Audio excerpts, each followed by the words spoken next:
Thursday, mostly cloudy, a couple of flurries, 38 degrees, 42 on Friday, but then a boatload of cold air comes in for the weekend. This is 97.1 FM Talk. Chief Meteorologist, Dave Murray. This hour of the Mark Reardon Show is sponsored by Gamma Tree Experts. Your trees deserve the best care. Call Gamma Tree Experts. This is the Mark Reardon Show on 97.1 FM Talk. How's everyone doing out there this afternoon as we have a Wednesday edition of the Mark Reardon Show kicking off? We have the Hall of Famer in the room right now, Fred Bottomer. Hey. How are you, Fred? Oh, I'm good. How you doing? Whenever I do that, I always want to play this. How about old Fred Bottenheimer over there, ladies and gentlemen? Hey, there's a new member of the Hall of Fame today, right? Yeah, Joe Buck is going into the Baseball Hall of Fame in the broadcasters wing, right? Yeah. Just like his. You know, this is funny. I don't know if I told you this, but I took Alexa to see Soul on Fire, the John O'Leary movie, and she really liked it quite a bit. And then we were watching Monday Night Football this past Monday, and she heard Joe Buck's name, and she was confused. She's like, "Wait, wasn't that the guy that was?" Played, by the character right. in the Soul on Fire. And I'm like, well, that was his dad. And I kind of explained that to her. That's impressive that she would make the connection. She had a Christmas concert last night, Fred, I had to attend. Or I think they say holiday because there was no Christmas reference in the concert at all. They have to be so careful. It was good, though. Don't get me wrong. So they had like the 5th grade concert. It got canceled last week because of the snow. That one day where really it was fine by the afternoon. So they redid it last night. So I just put this up on Instagram. My daughter, who we're quite into, and Fred, I don't know if this has happened in your house, and Ethan's younger than both of us, but I've gotten quite into the whole 6-7 meme. And I don't even know what it means. I really don't. I just know that we have like some fun with it. So for example, when the Chiefs lost the other day, you know what their record is now? Yes. 6-7, right. So Alexa does this all the time. There's sort of a hand signal that goes with 6-7. Like you're juggling. Right. So she's in the middle of this damn Christmas concert last night, and I'm videoing from afar because I was in the back. But she notices that I'm videoing, and she just starts doing her 6-7 shake when when she's singing her song. I'm paying attention, which is just perfect. But anyway, it was a fun concert, and it puts you in the holiday spirit. My neighborhood, I just got to give a shout-out to my neighborhood. Lower Bridlewood. It looks fantastic. It really does. Christmas lights? Yeah, Christmas lights, I think maybe more than ever. We've had a few people move into the neighborhood. There really is not a lot of turnover, but we've had a little bit because some of the kids have aged out, go to college, you got empty nesters.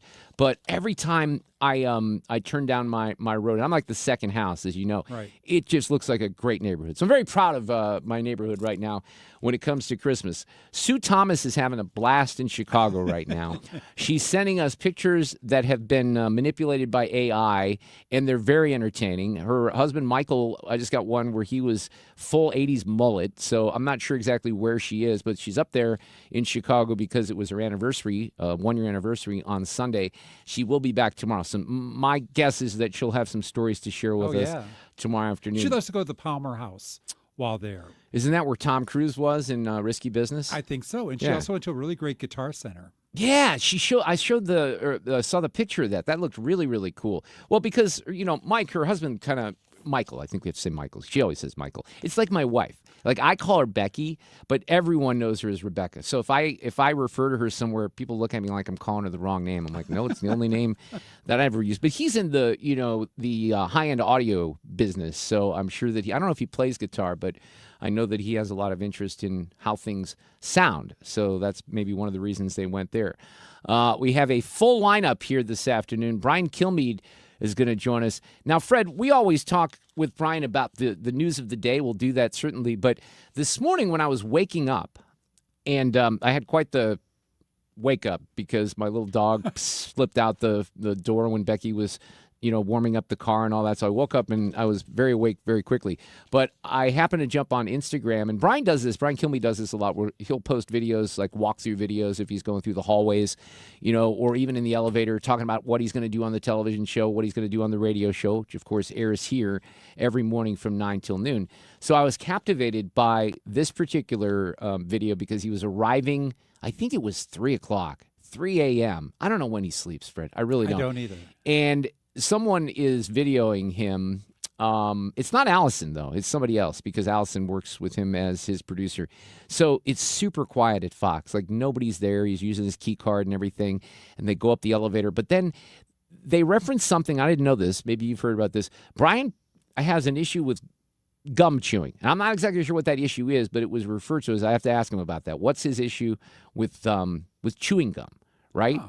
It's apparently a thing. So I didn't know that. I didn't either. But we will get that answered here in a few minutes. Sean Spicer is going to join us this hour, a host of the Sean Spicer Show. And he also has a new podcast that he's kind of doing a soft launch for that they're going to do on January 5th where it's going to kick in. Alex Rich is here on a Wednesday afternoon. Now, we had a lot of fun on Monday with Alex because he's an IU and Indiana alum. He went up to the game over the weekend against Ohio State, and he literally snuck into the game. We'll kind of have to, do that story in a little shorter version. But he also told me, Fred, that he had a really good, this was a spur-of-the-moment trip, a really good story about Comfort Inn and checking into the Comfort Inn. So we'll have to hear Only that. Alex. Right. And I have a few other things that I want to share with you guys in the next hour. I got a whole list of stuff. Did you see, do we have audio of that plane that was landing in the middle of the highway? Yeah. I saw Phil Holloway post about this. What the hell was up with this thing? I don't know. Pilot? I think I've given you something. Yeah, what is the what's that labeled? Do you know? Because this is quite something. In the middle of plane. Plane 1 though it says 23 cockpit audio, so that's different, right? Than the that's the jump seat one. Okay, we'll find it here eventually. Here it is. Florida motorists. So a plane, envision you're on 44, 6440, or you're on 270, and you're just driving home from work, or you're out there like right now, but it's a little darker. And there's a plane that comes down and lands right on the highway. I have chops, I swear. Oh my goodness. Oh my goodness. Oh my goodness. Oh my goodness. Oh, a plane just crashed onto a highway. I mean, imagine seeing that take place on a highway. Now let's see if anyone was hurt. Do you know if anyone was hurt? Because when I saw this video, I think the people in the plane were fine. Slight injury for one of the motorists. Yeah, this was on I-95 down in Orlando. We should ask Matt Pauly about this. He's down there for the winter meetings. A small multi-engine aircraft slammed into traffic on Monday night. The Beechcraft 55 plane was attempting an emergency landing when it smashed into a Toyota Camry on I-95 near Orlando. The pilot had reported engine problems the moment earlier. The crash sent debris flying across the road, left the sedan crushed near the median barrier. This is apparently one of the most traveled stretches between Orlando and Cape Canaveral. So imagine going home last night when this happened. They had to shut down lanes in both directions when they were trying to clean this up. So that was a mess. And yes, you're right. You had a 57-year-old woman who was behind the wheel of this car, and I can't believe there wasn't more injuries or more people hurt. She was taken to the hospital. The aircraft clipped her car, but they said minor injuries, which is kind of interesting. If you look at the aftermath, you see the plane that's across a couple of lanes with all kinds of wreckage, and it's a small airplane. I mean, it's really, if you look at it, Fred, it's not a whole lot bigger than some of the the cars out there, right? Right. Did you hear how old the pilot is? 6'7"? No. Almost. Oh, okay. 2'7". Oh. Yeah, he's only 27. Yeah. Doesn't that kind of catch your surprise right there?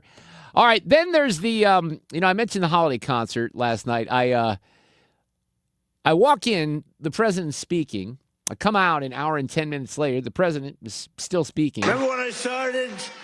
In 2015, I made my first speech, and I said, we're going to bring back Christmas. Remember, the radical left wanted to get rid of the word Christmas. So, Fred, I sent you a message last night because as I'm listening to this, I realized there's going to be a ton of content that comes out of the speech. This was more like a campaign-style speech. We kind of knew that going in. He's in Pennsylvania. The messaging is supposed to be on the economy and affordability. And by the way, one of the big stories of the day today is the Fed did lower the rates by quarter basis points, like 25 basis points, not 50, but still, that was a good move. Of course, President Trump was certainly encouraging that. So he did focus a little bit on, the economy. And this is where I think he gets misinterpreted because I've seen some things today that indicate that President Trump is not understanding the affordability. He's mocking. I saw one of the columns this morning. He's mocking people over the affordability. I don't think that's what he's doing. I can't go to hoax because they'll misconstrue that. But they use the word affordability, and that's their only word. They say affordability. And everyone says, oh, that must mean Trump has high prices. No, our prices are coming down tremendously from the highest prices in the history of our country. So sometimes the president knows things are factual and he understands them, and maybe he doesn't explain them as well as he should, but he's not wrong about that, because there are these words that get, passed around as talking points. And Fred, I'm not going to sit here and tell you that we didn't mention the word affordability during the presidential race, but I will tell you this: we didn't really use that word affordability until these November elections. Then all of a sudden it became a talking point. So what the president's saying is, they're using that as a weapon against him, and to a certain extent, that's true. On the other hand, look, there are warning signs out there about the economy. We're going to address those. I think Sean Spicer is very concerned. We'll talk with him about that after 3:30. Before I break, we'll just have to get this in, because this is the one where you shake your head and you know that he's going to say things like this because he's President Trump. He's not really a big fan of Ilhan Omar right now. Do we have any individuals from Somalia in the group? Please raise your hand. That's for Minnesota, That's called the great big Minnesota scam with one of the dumbest governors ever in history. I love this Ilhan Omar, whatever the hell her name is, with the little turban. Uh-oh. I love her. She comes in, there's nothing but she's always complaining. She comes from a country where, it's considered about the worst country in the world, right? They have no military, they have no nothing, they have no parliament. They don't know what the hell the word parliament means. They have nothing. They have no police. They police themselves. They kill each other all the time. I love it. She comes to our country, and she's always complaining about the Constitution allows me to do this. We ought to get her the hell out. She married her brother in order to get in, right? She married her brother. Well, he had to go there, and he's not wrong, ladies and gentlemen. Can you imagine if Donald Trump married his sister? Beautiful. She's a beautiful person. If I married my sister to get my citizenship, do you think I'd last for about 2 hours, or would it be something less than that? She married her brother to get in. Therefore, she's here illegally. She should get the hell out. Throw her the hell out. She does nothing but complain. I would argue that if a Republican did that and married their sibling just to get them here to this country legally, it might be just a tad bigger story. But in fact, that is factually accurate from everything that I've looked at this point. So he had a lot of fun last night. I'm not convinced that the 90-minute rambling, weaving speeches are going to be the best, course of action moving forward. Even for people who want to see him. That thing went on for a while, right? And you get the highlights, but there was a lot of weaving going on. And I hope that they're communicating what they need to communicate on the economy. But we're going to find out. We'll get some takes on that. Brian Kilmeade's coming up. We have Sean Spicer, the 4 o'clock hour, Ethan's News, because Sue is off. We'll have Duane Patterson from Hot Air, always one of my favorites. And then, Fred, as you know, this is kind of a big story out there. Australia has just begun the world's first social media ban for children under the age of 16. Our friend from Throttle It, George Rosenthal, is going to weigh in on that. I know that when my wife heard that story this morning, she was all about that. Yeah, they should do it here, and that's one of the questions we'll ask George a little later in the show. We're off and running here on a Monday edition. Traffic from the 97.1 FM Talk Traffic Center. And we got 270 southbound heavy Page to Manchester with an early crash to blame. Northbound side from Manchester to 64 a little slow. 170 southbound is slow. Delmar down to 64 with the Page exit ramp blocked as well. And northbound side slows a bit between Airport Road and 270. Westbound on 64, slow Kings Highway to Clayton. And the westbound side of 70 slow over the bridge to the Illinois part to past Madison. And then we've got 55 southbound slow from Broadway to Bates. Northbound side slow approaching Weber. That's due to a crash, but it's not heavy, just slow going. This report is sponsored by the Diamond Shop, making St. Louis sparkle for over 100 years. I'm Trent Erickson with traffic on 97.1 FM Talk. Thank you, Trent. Sue is back tomorrow. Let's talk a little bit here about Susan L. Ward. This is a tough topic because it's the holidays. You don't want to hear about divorce and all that stuff. And what happens is, and this is the reality of what Susan will tell you, is that a lot of people say, nope, we're not going to talk about this for a while. We'll get through the holidays, then we'll deal with it. But then she gets just crushed with phone calls right after the first of the year on the 2nd. And I guess it would be the 5th is that Monday because everyone's kind of waiting. And then they make the call. I would suggest, and I know that she would suggest, because she said this on the show before, that you don't do that, that you call her or get in touch touch now, because then you get some good, solid advice for the next few weeks where you're not going to make some mistakes that really could come back to haunt you. Susan's rated AV preeminent by Martindale-Hubbell. That's a huge deal because that's the highest peer rating that an attorney can receive. I know that Susan and the staff are very, very thrilled that they have a new office, brand new office they moved into about 7 months ago. It was in May. It's at 270 in Manchester in De Pere.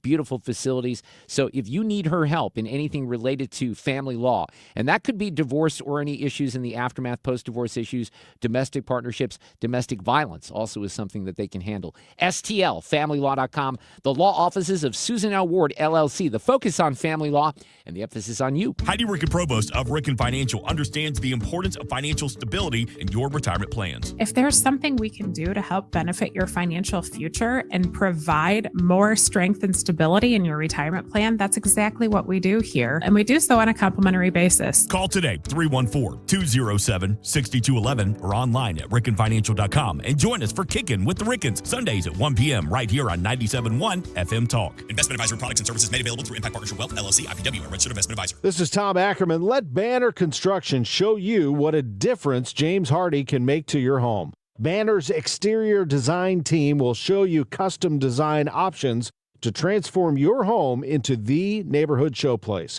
Banner is a preferred James Hardy and Pella window specialist, and with winter, now is the time to think about Pella windows for energy efficiency and comfort. Call Banner Construction to schedule a free in-home consultation and have a banner day. Guys, it's time to take charge of your health with my friends at Victory Men's Health. Mark Cox here. I already love what they do at Victory. They do hormone optimization, sexual health, weight loss, even vitamin deficiencies. Now they're offering specialty cardiovascular testing and even early detection cancer screening. Visit them at one of their 4 great locations, now in Sunset Hills, Town and Country, O'Fallon, Missouri, and O'Fallon, Illinois. Tell them Mark Cox sent you. Go to victorymen'shealth.com.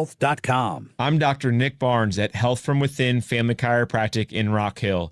At Health From Within, our mission is to transform the way you manage your health by bringing you the truth about health and healing. We use proven techniques to remove interference in the nervous system and maximize health naturally, without drugs or surgery. Connect with me at healthfromwithinstl.com and join me for Maximize Living on this station every Sunday at 8 a.m. or download the Maximize Living podcast, healthfromwithinstl.com. Back to Mark Reardon, because someone's got to say it out loud. 97.1 FM Talk, St. Louis conservative. Sean Spicer coming up after the bottom of the hour. Right now, our friend Brian Kilmeade, you heard him this morning here on 97.1 FM Talk, and he was on Fox and Friends. He's everywhere, all the time. How are you, Brian? Oh, good. You know, there's so many issues that I want to discuss with you, but I want to get to the most important ones, because the way I started my day was watching you walk into work at, I believe, 4 a.m., or was it 3 a.m. at Fox this morning, kind of giving the walking tour. It was 4 a.m., right? It was. I'm up at 3, out of the car at 4. Yes. So I have several questions that came from this particular video. Why doesn't Brian Kilmeade like gum, for example? There was an anti-gum stance that was taken there. What's the issue? I cannot take it. It drives me nuts. I actually have to, and it embarrasses my family. I actually can't speak to someone if they're chewing gum. It just goes right through me. Oh, my gosh. I can never take it. It absolutely, and I have to tell people, too, I'm like, hey, ahead of time, if you don't mind, can you not chew that? Because I won't be able to concentrate. And I remember, like, it's in, like, second grade, my mom chewing gum, and just enraged me. So, and then I found out that Kelly Ripa has the same thing. There's a name for it. It's the act of chewing that drives me. It's like a physical reaction. I've never heard this. Crazy. That is unbelievable. All right, so we got that cleared up. Why do you have a pair of blue pants that you cannot find the matching suit jacket for? This sounds like a crisis. A little bit. So, I mean, I have a lot of different wears with different blue suits, and what happened is somewhere along the line, my darker shade pants got with my lighter shade jacket to the point where people are like, you wearing a blazer? I'm like, is that, you know, you're a little off. So I've been trying to catch up to this outfit and rematch it and get them back together, and I just can't do it. So there's always an extra dark jacket and lighter pants and vice versa. I can't. This has been going on for a year. Oh, my gosh. All right, one final question, and we'll get to some more serious stuff. What is bone broth? What the hell is that, and how does it give you the, quote, extra kick you need at noon? Please help me there. Oh, well, it's extra protein, and it's one of those things where I don't really like to eat until after I'm done with the radio. Yeah, So I'm that way, too. I get that, yeah. And I'll always have this. It's like chicken soup, but they just said they looked at a blood profile, and they go, if you could have something like bone broth that would build up the protein and red blood cells. I go, great. So I ordered a bunch, but like an idiot, I didn't just order like 2 boxes. I was on like the bone broth a month plan. And now I'm getting a box, like a big box that has 16 boxes in it every month. And I can't convince these people to stop sending it to me. Oh, my goodness. I'm so glad I watched that video this morning because this answers so many interesting, inquisitive questions about Brian Kilmeade. Let's talk about some politics. What did you think? I mean, I walked into a Christmas concert for my daughter. The president was just starting. I came out. I still think, in the middle. There was a lot of weaving going on last night in Pennsylvania, but a lot of this is about refocusing, the message on the economy, Brian. I'm just not sure the campaign-style speeches that go on like that is the best way to address it right now, but President Trump's going to do what President Trump does. Well, a couple of things. What I think he could focus on, too, are the everyday people he brought up. So he brought up a waitress, no taxes on tips. He brought up a blue-collar worker, no taxes on overtime. Someone with Social Security who can now write off a degree to their taxes. So these are things, real-life people benefiting from what's coming next year, let alone people's refunds are going to be greater because the tax structure is now permanent. And he talks about things that are coming down the pike. What I like is he remessaged. He didn't say affordability is a hoax, I got to run.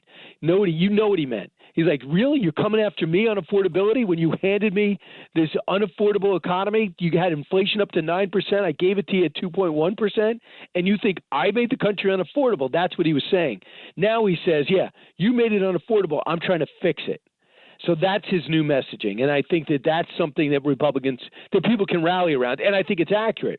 What Trump is running up against is when he says, on day one, I'm going to fix it. On day one, you could start building the wall, and on day 10, you basically seal the border.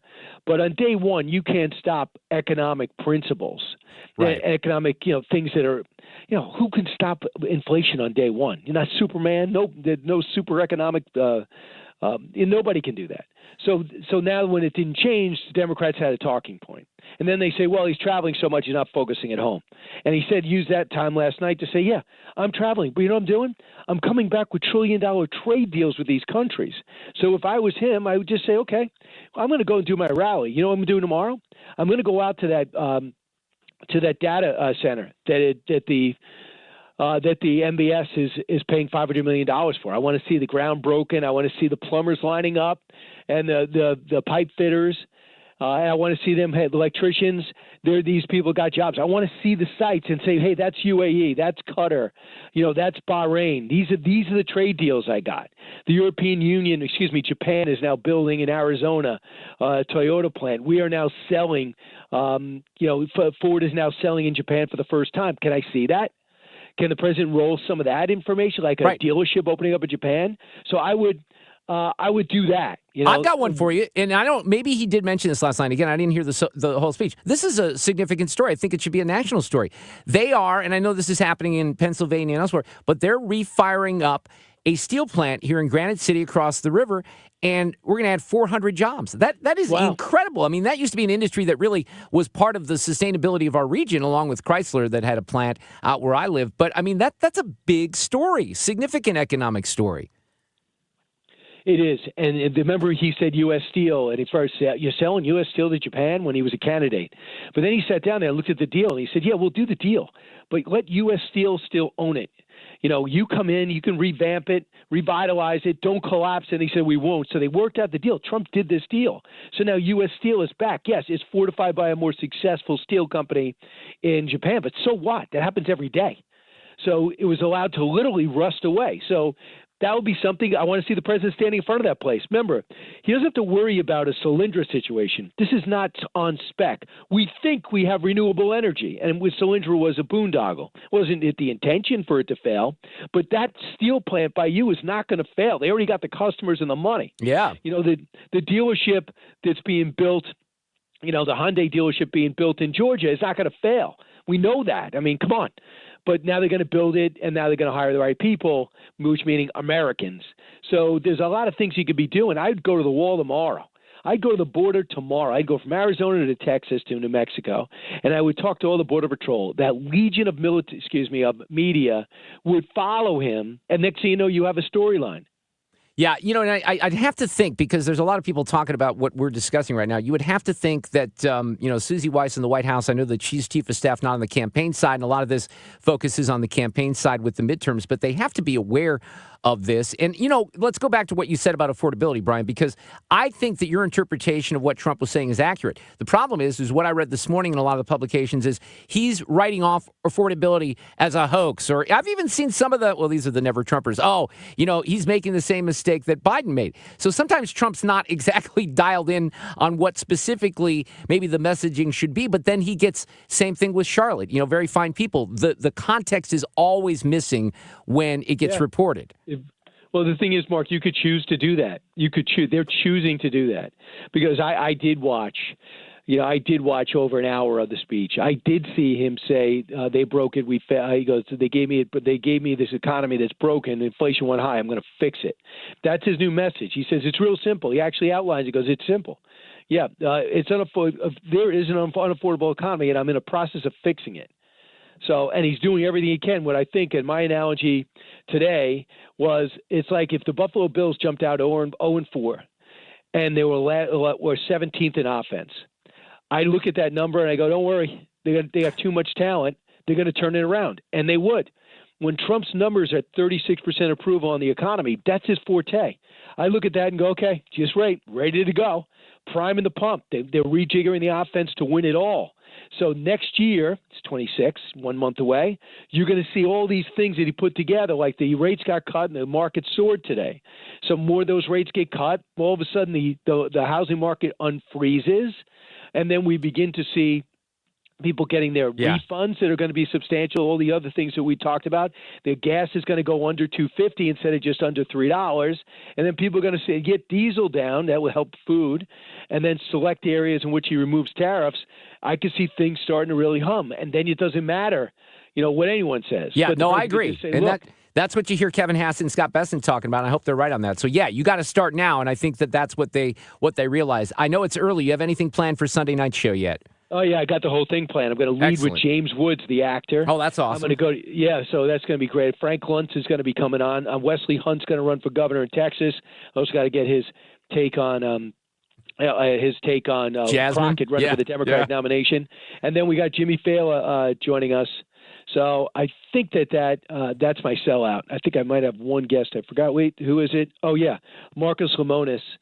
From The Prophet. Oh, yeah, I love him. Be on. I want someone removed from the Trump team, but is involved in business. Tell me what the reality is on the ground. Yeah. Hey, by the way, on the topic of Jimmy, I'm trying to cross-reference this right now. I think he just got announced to come to St. Louis, and it might be, you remember when you were here, you played the Factory last spring, which is an awesome venue. I think he might be doing the Factory. I'd have to check on that, but I just saw the announcement today. Yeah, he's a top-level comedian. I mean, the radio aside, he's really – anybody who's thinking about going, it's absolutely worth it. I've seen his act a number of times. Every time it's different. And his show airs right after mine here at 6 o'clock Central on 97.1 FM Talk. Brian, have a great week. We'll talk hopefully maybe next week. You might be off. If not, have a great Christmas. No, I'm working next week. I'll talk to you we'll next see you week, then. Mark. Thank you. Traffic from the 97.1 FM Talk Traffic Center. Southbound on 270, you're heavy going from Page down to Manchester. We've got your northbound side slowing from Manchester to 64. 170 southbound Del Mar down to 64. Kind of heavy, and the Page exit is blocked from an earlier crash. Northbound side slows from Airport Road to 270. 64, you've got slowdowns westbound that goes from Kings Highway over to Clayton. 70 westbound over the bridge. A little slow. 55 southbound is slow going through the work zone Broadway to Bates, and northbound side slow approaching Weber from an earlier crash. This report is sponsored by Aspen Contracting, Siding, and by Aspen.com. Is your siding dragging down your home's curb appeal? Aspen Contracting can transform your home with new siding, fast, efficient, and built to last. Don't settle for an eyesore. Call Aspen today for your free siding inspection at 636-465-1696. I'm Trent Erickson with traffic on 97.1 FM Talk.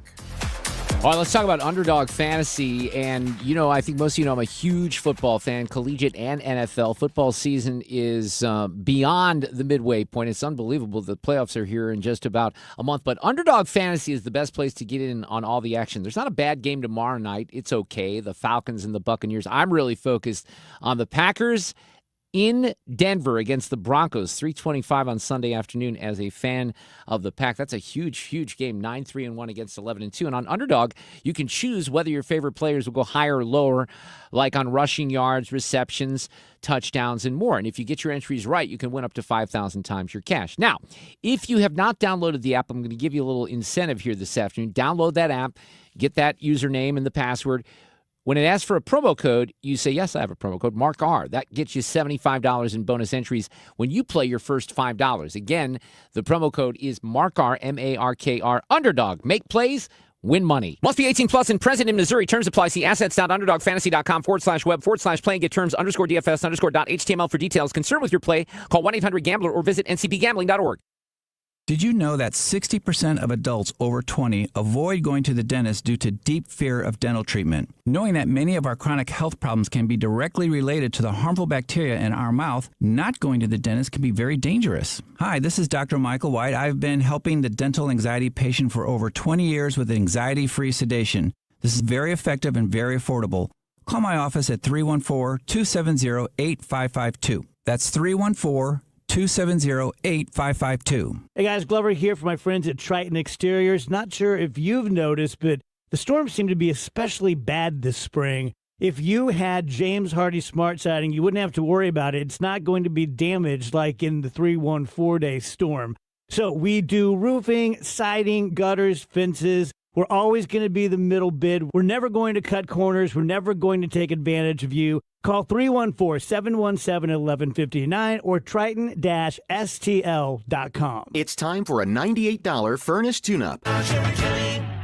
And this portion of the show on a Wednesday is sponsored by Jerry Kelly, heating, air conditioning, electrical, and plumbing. Bold takes, real talk, no apologies. 97.1 FM Talk, St. Louis conservative. Hey, one thing I wanted to mention, Scott Jennings' show airs at 8 p.m. here on 97.1 FM Talk. He got very self-indulgent today. He had John Mozeliak on for an entire hour on his syndicated Salem show, and we're going to air that tonight. Apparently, one little nugget that Scott has shared with me is Mo admitted to having a secret Twitter account, so I want to hear more about that for sure. We'll have Alex Rich here in the next hour. He shared an amazing story of sneaking into the Big Ten Championship, so we'll get the very latest on that, and we'll have Ethan doing Sue's News. Sue is off one more day. But right now, Sean Spicer, host of The Sean Spicer Show, available everywhere where you listen to your podcast. How are you, Sean? Good afternoon. Merry Christmas to you. Well, Merry Christmas to you. Merry Christmas to you as well. And by the way, I don't want to forget to mention this, so let's kind of start out of the gate. Did I see something on the social medias that you're starting something here in January that's called The Huddle? Yeah, and the funny thing is, we've kind of what they say that what the industry word is a soft launch. So if you go to my YouTube channel, Sean M. Spicer, you'll see we do this thing live every morning at 8:30 a.m. Myself, Dan Turntine was my former co-host on the morning meeting, and Rachel Bade, who used to write Playbook at Politico, 8:30 a.m. on my YouTube channel. We talk politics, give you a breakdown of all of the day's kind of key events and analysis. And what's different, Mark, about this is that we're not looking to, like, Dan's, got strong bona fides in the left Democratic Party. He was Hillary Clinton's finance director. Jared Polis is chief of staff. Obviously, I work for President Trump in the RNC. And the idea is to break down and analyze the stories, like what matters, what doesn't, who's up, who's down. Not in like a partisan way of like, I'm better than you, which is kind of like how most cable news is, right. But to literally say, this is important, this isn't, or this is, so we did an analysis this morning of the Miami City race down there in Florida, and what this means politically. And so, again, part of it is through our own lens, but with Rachel playing traffic cop, of giving people an understanding of what the key issues are, sometimes you'll see a story, is that really worth paying attention to? And that's kind of what our job is to do. So, I was texting last night. I had a little Christmas holiday concert to go for my daughter, and the president had sort of started speaking as I went into the building, and I got out, and he was still speaking, and he went on, and I told Fred, my producer, who you communicate with, too, I said, I think that tomorrow's show content will mainly be breaking down this speech. There were some campaign moments. So how do you even begin to get your arms around what happened last night in Pennsylvania? Because obviously, the conventional wisdom, the narrative is, Trump's getting out there talking about affordability, even though he doesn't like that name, because he realizes the Republicans are in trouble. And to a certain extent, there's some polling numbers that are a little alarming. But what do you make of all that? Because obviously the left's going nuts about what he said about Ilhan Omar and some of these other things. Oh, yeah. I know, as if this is they always act like this is the first time they've seen him. Do you hear what Trump said? No, I know. It's a Trump rally. So here's what I actually wrote a column. I have a newsletter at SeanSlicer.com, and it's free, so it's not like I'm pushing anything here. But I sort of analyzed this, like, what are our lessons learned? Here's the deal. In the 60 special elections that have happened, or elections that have happened in the last, I guess, since the beginning of the year, 35 times the incumbent party kept the seat. Like, so if it was Republican, it was Republican, Democrat, it was Democrat. But here's the kicker. Of the 25 times that it switched party, in every single case, it went Democrat. I mean, it went from Republican to Democrat. So we're 0 for 25. And we lost last night in Miami. We lost 2 races in Georgia. We lost in Virginia and in New Jersey a couple weeks ago. We didn't lose. We kept the Tennessee race. But let me just be clear. I think anytime your opponent says that they hate the largest city in the district and you don't blow them out, yeah, right. That you should go, oh, yeah, I mean, I get it. Everyone went, oh, it's a win. And I'm like, yeah, I get that. Like, yes, we won by 9. But when your opponent says, I hate Nashville, I hate country music, I hate bridal showers, I hate everything about this city, and then wants to represent it, and you can't blow them out by, the 22 that Marsha Blackburn won, or the governor Mike Lee, Bill Lee won by, my point is, this is insane. And so I think that the answer is somewhat in last night, which is the president needs to be out there more. He's done a lot of great stuff in the first 10 months in office. Republicans have done a lot of great stuff, passing the big, beautiful bill, et cetera. But if you don't sell it, then especially in this day and age, one of the things, you just asked me about this new show that we do. We're getting huge, huge numbers in the morning, right? It streams just now. We don't officially launch until January 5th, the first Monday in the new year.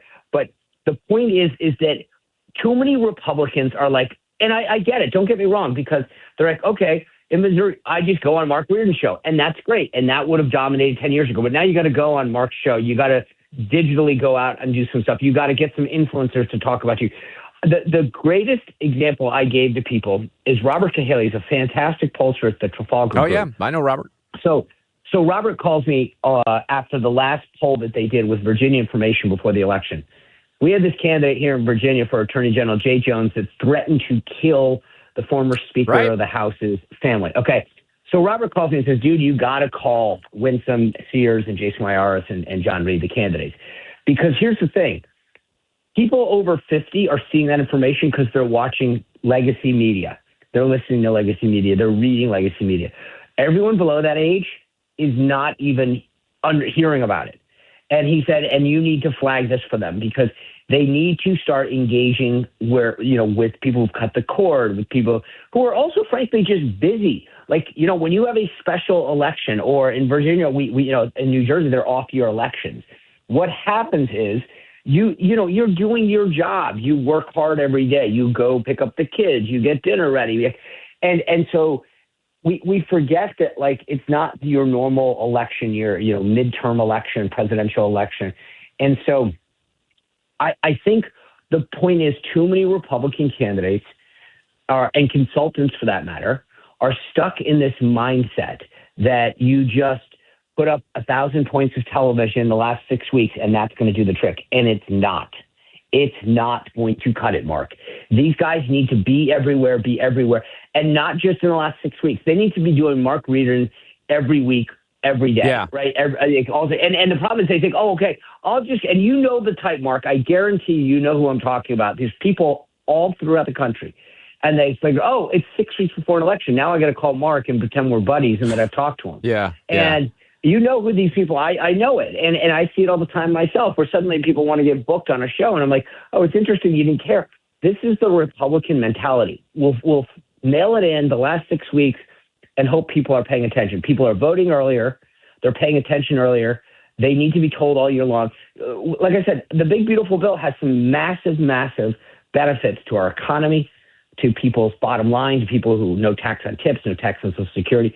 But if we're not out there selling it all the time, then guess what? You're going to keep losing. This woman, Aston Ben, down in Tennessee, like, I don't mean to harp on it, but I can't tell you a better example of someone that, like, should have just gotten crushed. And yet everyone's around shaking their head like, gosh, look how well she did. Is it her? Yeah, you know what she did? She didn't talk about, we thought we had the silver bullet. We didn't do anything with it. Number two is she was out there talking about affordability. So to the extent that people heard a message, it was her saying, hey, I want to help you. And so she was doing a lot of great digital stuff. What do you think Mandami did? The guy was fantastic on getting a message out. He was everywhere. He was omnipresent.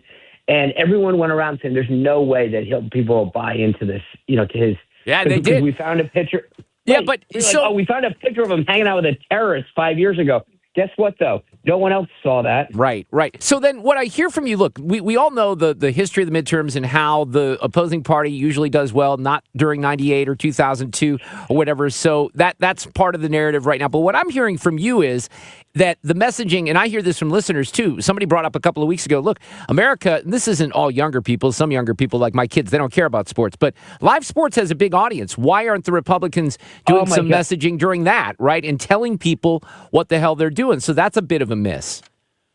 So here's the deal. In my first book, The Briefing, I wrote about this, that during the one of the things, I had all these ad buyers who would come in and see me at the RNC.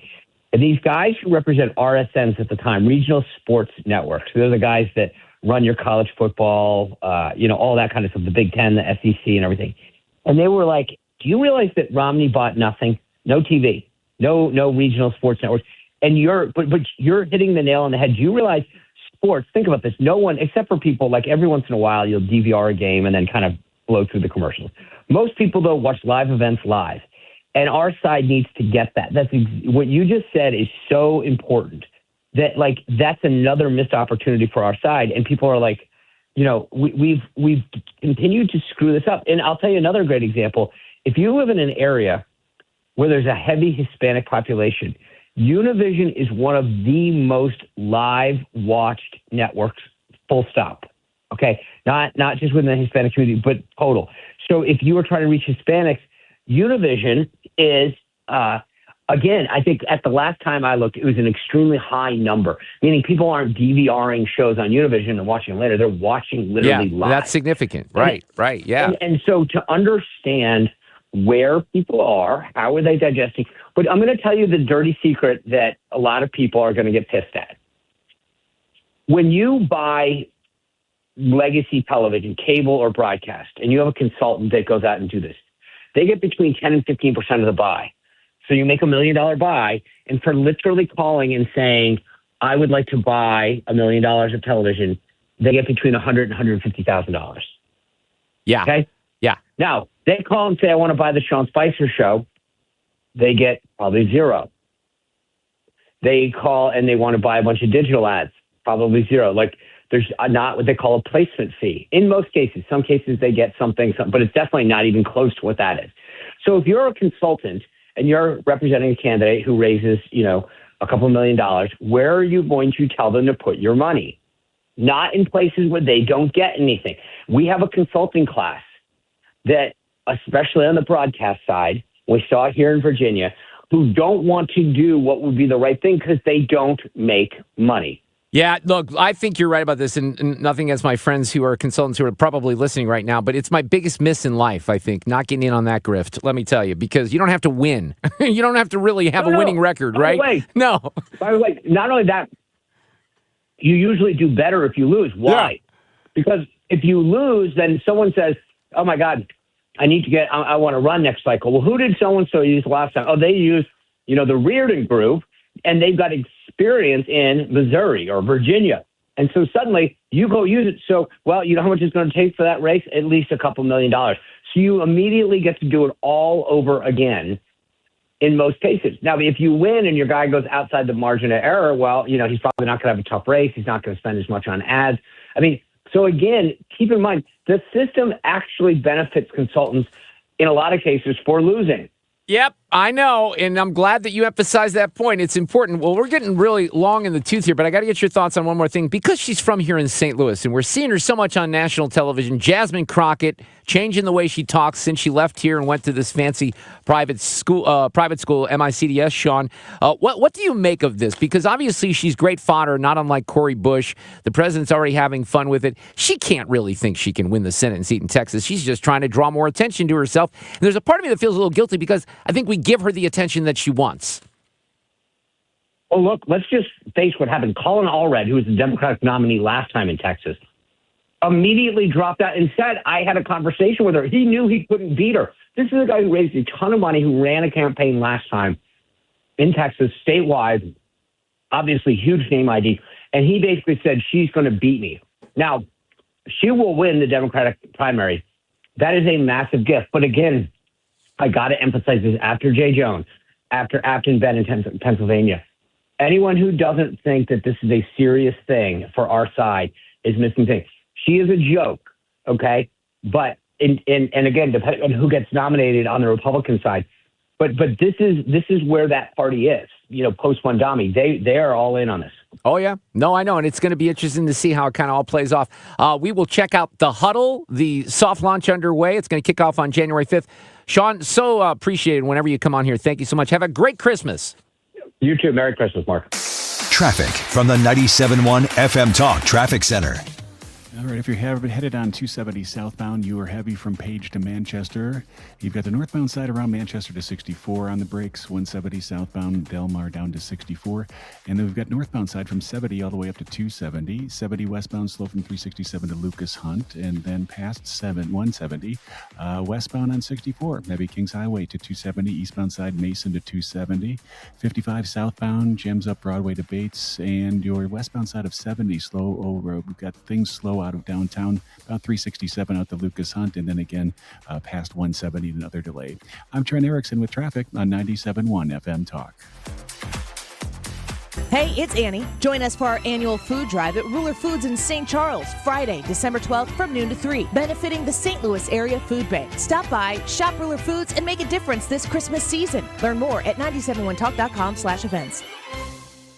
When storm damage strikes, or it's just time for a new roof, call the team you can trust at C. Marion Roofing. Licensed, insured, and MBE and lead certified. They specialize in roofing, siding, and gutters for both homes and businesses. From start to finish, they'll handle your insurance claim and get the job done right. Fast, reliable, and with quality you can count on. They even offer bathroom remodeling and free same-day estimates. Call C. Marion Roofing today at 314-399-2140. That's 314-399-2140. C. Marion Roofing. Built on trust, quality, and care. Why do the national tax resolution firms need the tiny fine print at the bottom of all their TV ads? Hi, this is Lance Story with the Lance Story Law Firm. You don't hear fast-talking disclaimers in our ads because the claims we make are 100% transparent. The Lance Story Law Firm primarily focuses on one thing, IRS problems, and we're regulated by the Bar Association, and we have a AAA rating with the Better Business Bureau. IRS issues are serious legal issues. The Lance Story Law Firm has helped thousands of clients navigate the best resolution plans, and we tell you up front exactly how much it'll cost. Tax resolution law is all we do. So before you send money to some out-of-town, high-pressure salesperson, give us a call at the Land Story Law Firm, located right here in St. Louis. Call today to schedule your free consultation with me, 314-260-6120, or visit LanceDruryLaw.com. The choice of a lawyer is an important decision and should not be based solely upon advertisements. Is your home ready for the holidays? Beat the holiday rush.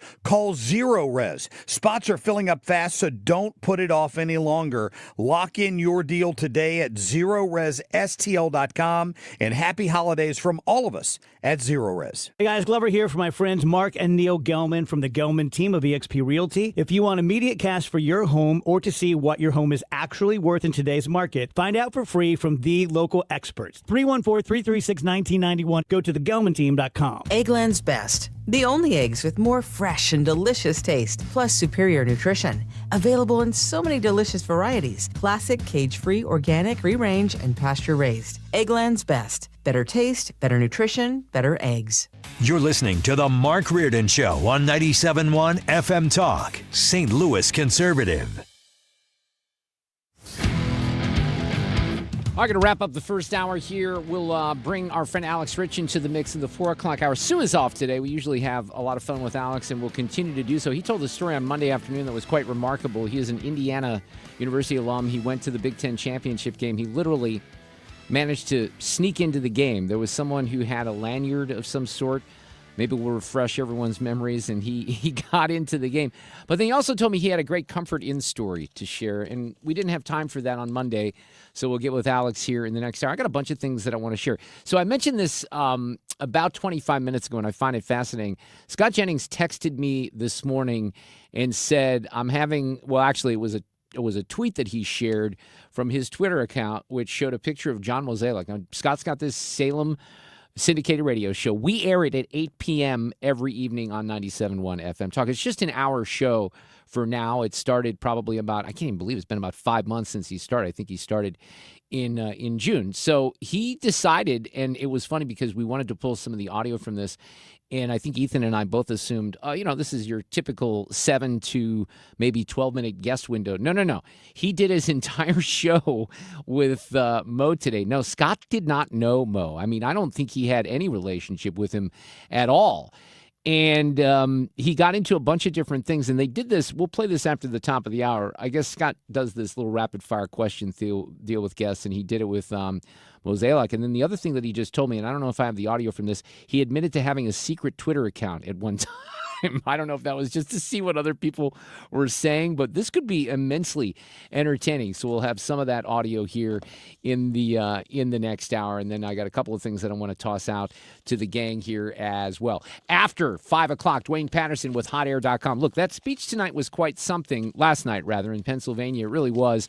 It was Trump being Trump, but as you heard Sean Spicer express a fair amount of concern about the midterms, I don't know that I'm as worried as he is from this perspective. Look, historically, I'm expecting that we'll get a shellacking in the fall, but I don't think it's impossible to maybe salvage a bunch of these seats. And the way to salvage those seats is to get out there and get into these districts where these Republicans need to be elected. And I think that that's maybe what kicked off last night. There is no way, though, that 90-minute speeches that ramble are going to be sustainable for this next year. Having said that, the president probably a bit limited on what he can do legislatively because he won't be, he'll be more in a lame duck position than he is right now into 2026. But we'll get Duane's thoughts on that and all things political in the 5 o'clock hour. This is a very interesting story for parents. I think they should really be interested. Australia has just begun the first social media ban for kids under the age of 16.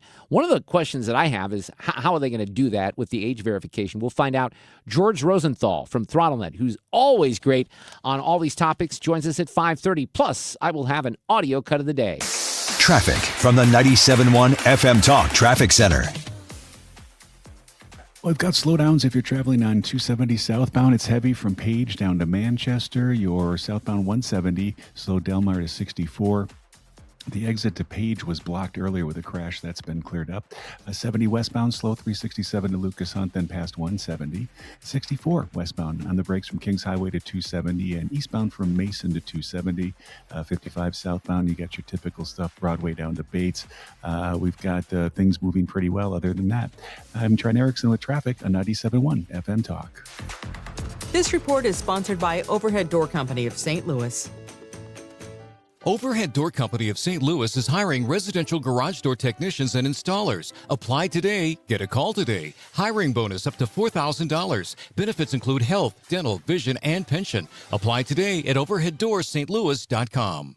If you suffer from burning, tingling, or numb feet, pay special attention as we discuss neuropathy with Dr. Patton, D.C. Doctor, what is neuropathy? Peripheral neuropathy is nerve damage to the feet and legs. What are the symptoms? The symptoms are numbness, burning, tingling, pain, and loss of balance. Is neuropathy treatable? It's absolutely treatable, and we have amazing results. If you have burning, tingling, numbness, coldness in your feet or hands or balance issues, call us at Comprehensive Integrated Health today for a nerve damage screening. The screening will tell if you're at risk for serious complications and if you're a candidate for our cutting-edge treatment program. Don't wait until your symptoms are so severe nothing can be done. End-stage neuropathy leaves people confined to walkers, wheelchairs, and even amputations. The first 10 callers will receive a free nerve damage screening. Call 636-538-5188. That's 636-538-5188 for your free nerve damage screening. 636-538-5188. This is attorney Todd Nissenholtz of Kaufman Townsley.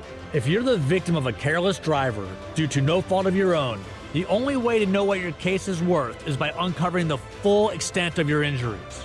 At Kaufman Townsley, we work with the top doctors in St. Louis. We'll help you get the expert medical care you need and fight to get you the maximum money you deserve.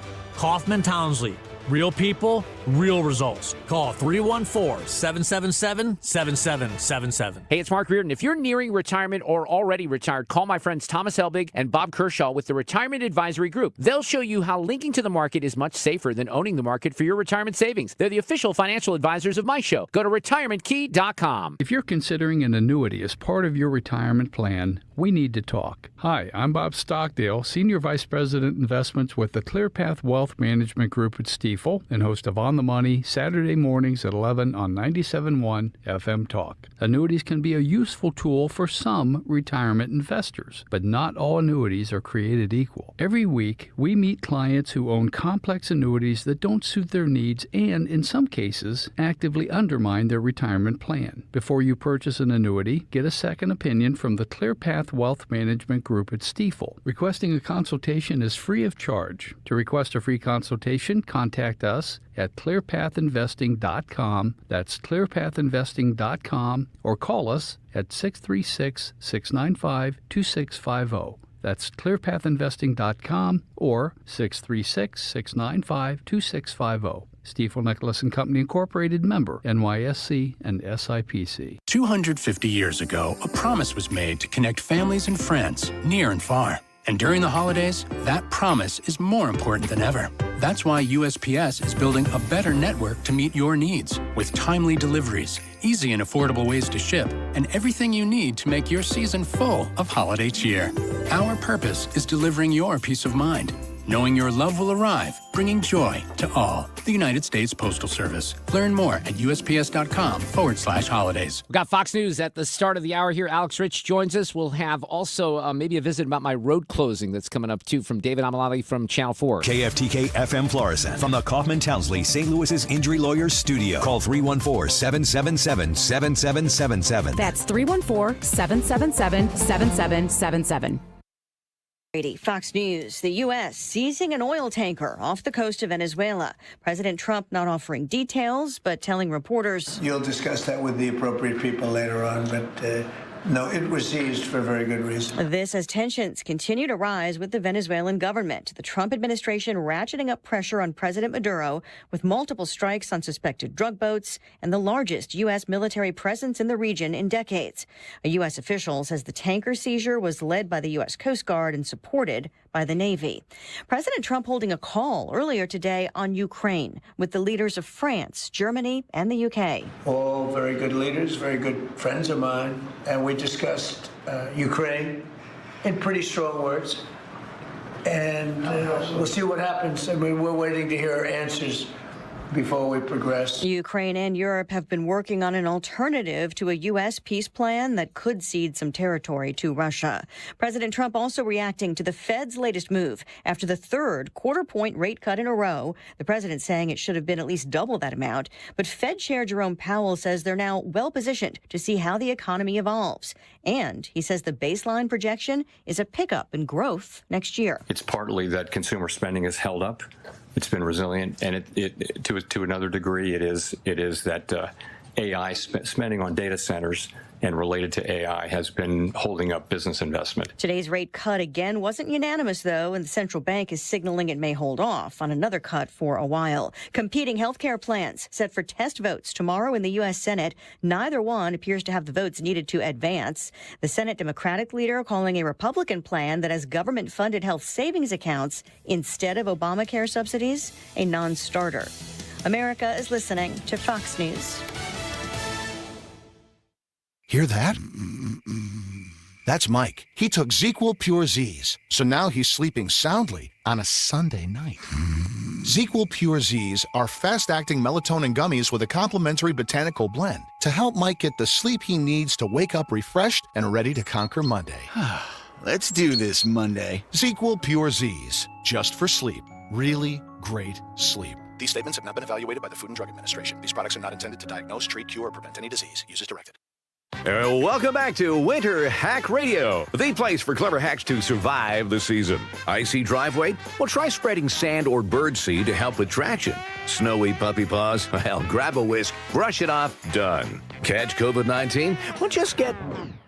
Actually, there's no hack for COVID-19. But if you test positive, prescription medications for COVID exist. Ask your doctor if they're right for you. Visit PfizerForAll.com to learn more. Sponsored by Pfizer. Air Comfort Service, heating, cooling, and insulation, weather. Changeable skies this afternoon. Our temperatures continue to slowly drop, mid-30s by sunset, and the winds are something fierce. Some of the wind gusts pushing 50 miles per hour. Cloudy skies. A couple of snow flurries here and there. That's about it, though. 28 Thursday, mostly cloudy. A couple of flurries, 38 degrees, 42 on Friday. But then a boatload of cold air comes in for the weekend. This is 97.1 FM Talk. Chief Meteorologist Dave Murray. This hour of the Mark Reardon Show is sponsored by Gamma Tree Experts. Your trees deserve the best care. Call Gamma Tree Experts. This is the Mark Reardon Show on 97.1 FM Talk. Well, we got one more day without Sue Thomas. She'll be back tomorrow, taking a few days off. Then I think the whole crew is here for next week leading up to the holiday, and then things get a little holiday-esque, if you will, Fred, right? You're taking off the week of Christmas. I'm going to be here for a couple of days that week for Monday and Tuesday. Wednesday, which would be 2 weeks from today, which is kind of hard to believe, Annie does this Christmas special we're going to air on Wednesday. So we kind of get, don't tell HR or anything, Fred, but we kind of get like a bonus day off on the 24th. And this is the greatest thing ever. I love this. Alex Rich is here. We're going to share some stories with him and from him as we often do. But Alex works here at Odyssey St. Louis, and I don't know if you know this because I didn't know it until today. Did you know that January 2nd is also a holiday for the company? You know, wait, Mike, sorry. You know, multiple people have told me this, and I don't really care because I wasn't planning on really doing anything. Yeah, well, that's to be completely honest. Hey, with some you. of us work a lot harder for our. Are you surprised that why talking would they, about Fred? Clearly not me, but yeah. Here's what I was told. It doesn't surprise me. It's like that's why. But you're the third person this week to mention it to me. And I'm like, is this news? Well. Yeah, because I didn't know about it, and we're trying to plan shows and do things. Some of us work. I know that you don't. You just mess around and you sneak into football games and stuff like that. But some of us, like Fred, not me, work. So you have January 1st, which is a Thursday, right? Christmas is on a Thursday. So no one wants to go back to work on that Friday. Right. What a waste of time. But what I was told is that we just had Veterans Day off. I had a listener that ripped me for taking Veterans Day off because it was. Don't you remember I told you the story? It was because disrespectful. You should be a veteran? Yeah, I don't know. It was disrespectful to veterans. You're respecting them for not, Well, that's what I thought. Yeah. But so anyway, they took that away. But then what do they do next year? Because next year, I don't think it's a leap year this year, right? So New Year's and Christmas will be on a Friday. So they're not going to give us like the Monday off after New Year's. So did they go back to Veterans Day? I don't know. It's all very complicated. Don't look too far ahead. Yeah, you're thinking way too much. I'm assuming that I'll be employed at that point, Fred, which is that's never a guarantee in this business. All right, so we have Ethan is raring up here for his last Sue's News of the week, and I know he's excited about that. You joined us on Monday for a story. And I want you to kind of put the story in more of a summary fashion here because it's an incredible story. But there's another one that you did not share. So Alex went to IU. He played baseball for Indiana University. You're very close to the program. You go to a lot of basketball and football games. Your BFF is Vic Oladipo, who was the second overall pick in the NBA draft many years ago. So you decide last minute to go to the game in Indianapolis with a friend. Right. Yep. So we go up there. We didn't have a ticket. We were, keeping our eyes on the StubHub prices. They were like $600-$700. We were fully ready to have to buck up and pull the trigger on something. Yeah. I mean, right. You kidding me? Or worst case, we're at a bar watching and we're still there in the atmosphere. So we get over to the stadium. We're walking around the stadium just trying to. Honestly, like I told you guys, I didn't know if people still scalp tickets outside anymore at all. If that's a valid question. So we go and I hear some guys say two tickets, and I'm like, where are they at, man? Where are they at? And he's like, oh, 200 apiece, follow me. And I'm like, okay, where are the tickets though? And he's like, no, just follow me. I said, we'll follow you, but I'm not paying you. I'm not paying you any money until we get inside that stadium. He's like, fine. So we start to try to go in this VIP entrance, and this guy turns around and he's like, actually, let's follow me. We're gonna go back to the front gate where they're scanning the tickets. And the guy has got a lanyard like you would put on your keys. Like a lanyard that you'd wear around your neck. But it's just like anybody could buy this from the dollar store in Indiana. It's just an IU lanyard, has nothing attached to the end of the lanyard. And he tucks it into his shirt, and I'm kind of at this point thinking, I wonder where we're going here. And me and my buddy Baker were looking at each other kind of at this point, do we dip out? Do we go for it? We're pretty much fully committed at this point because, it was that or, again, you're looking at $700. So he cuts us in front of probably 4,000 people in line. Lucas Oil Stadium is a massive stadium. And he just kind of waves you forward? Just kind of waves us forward, and we get up to the ticket scanner, and he just says, it was all moving so quick. He's just points to his lanyard around his neck that nothing's attached to.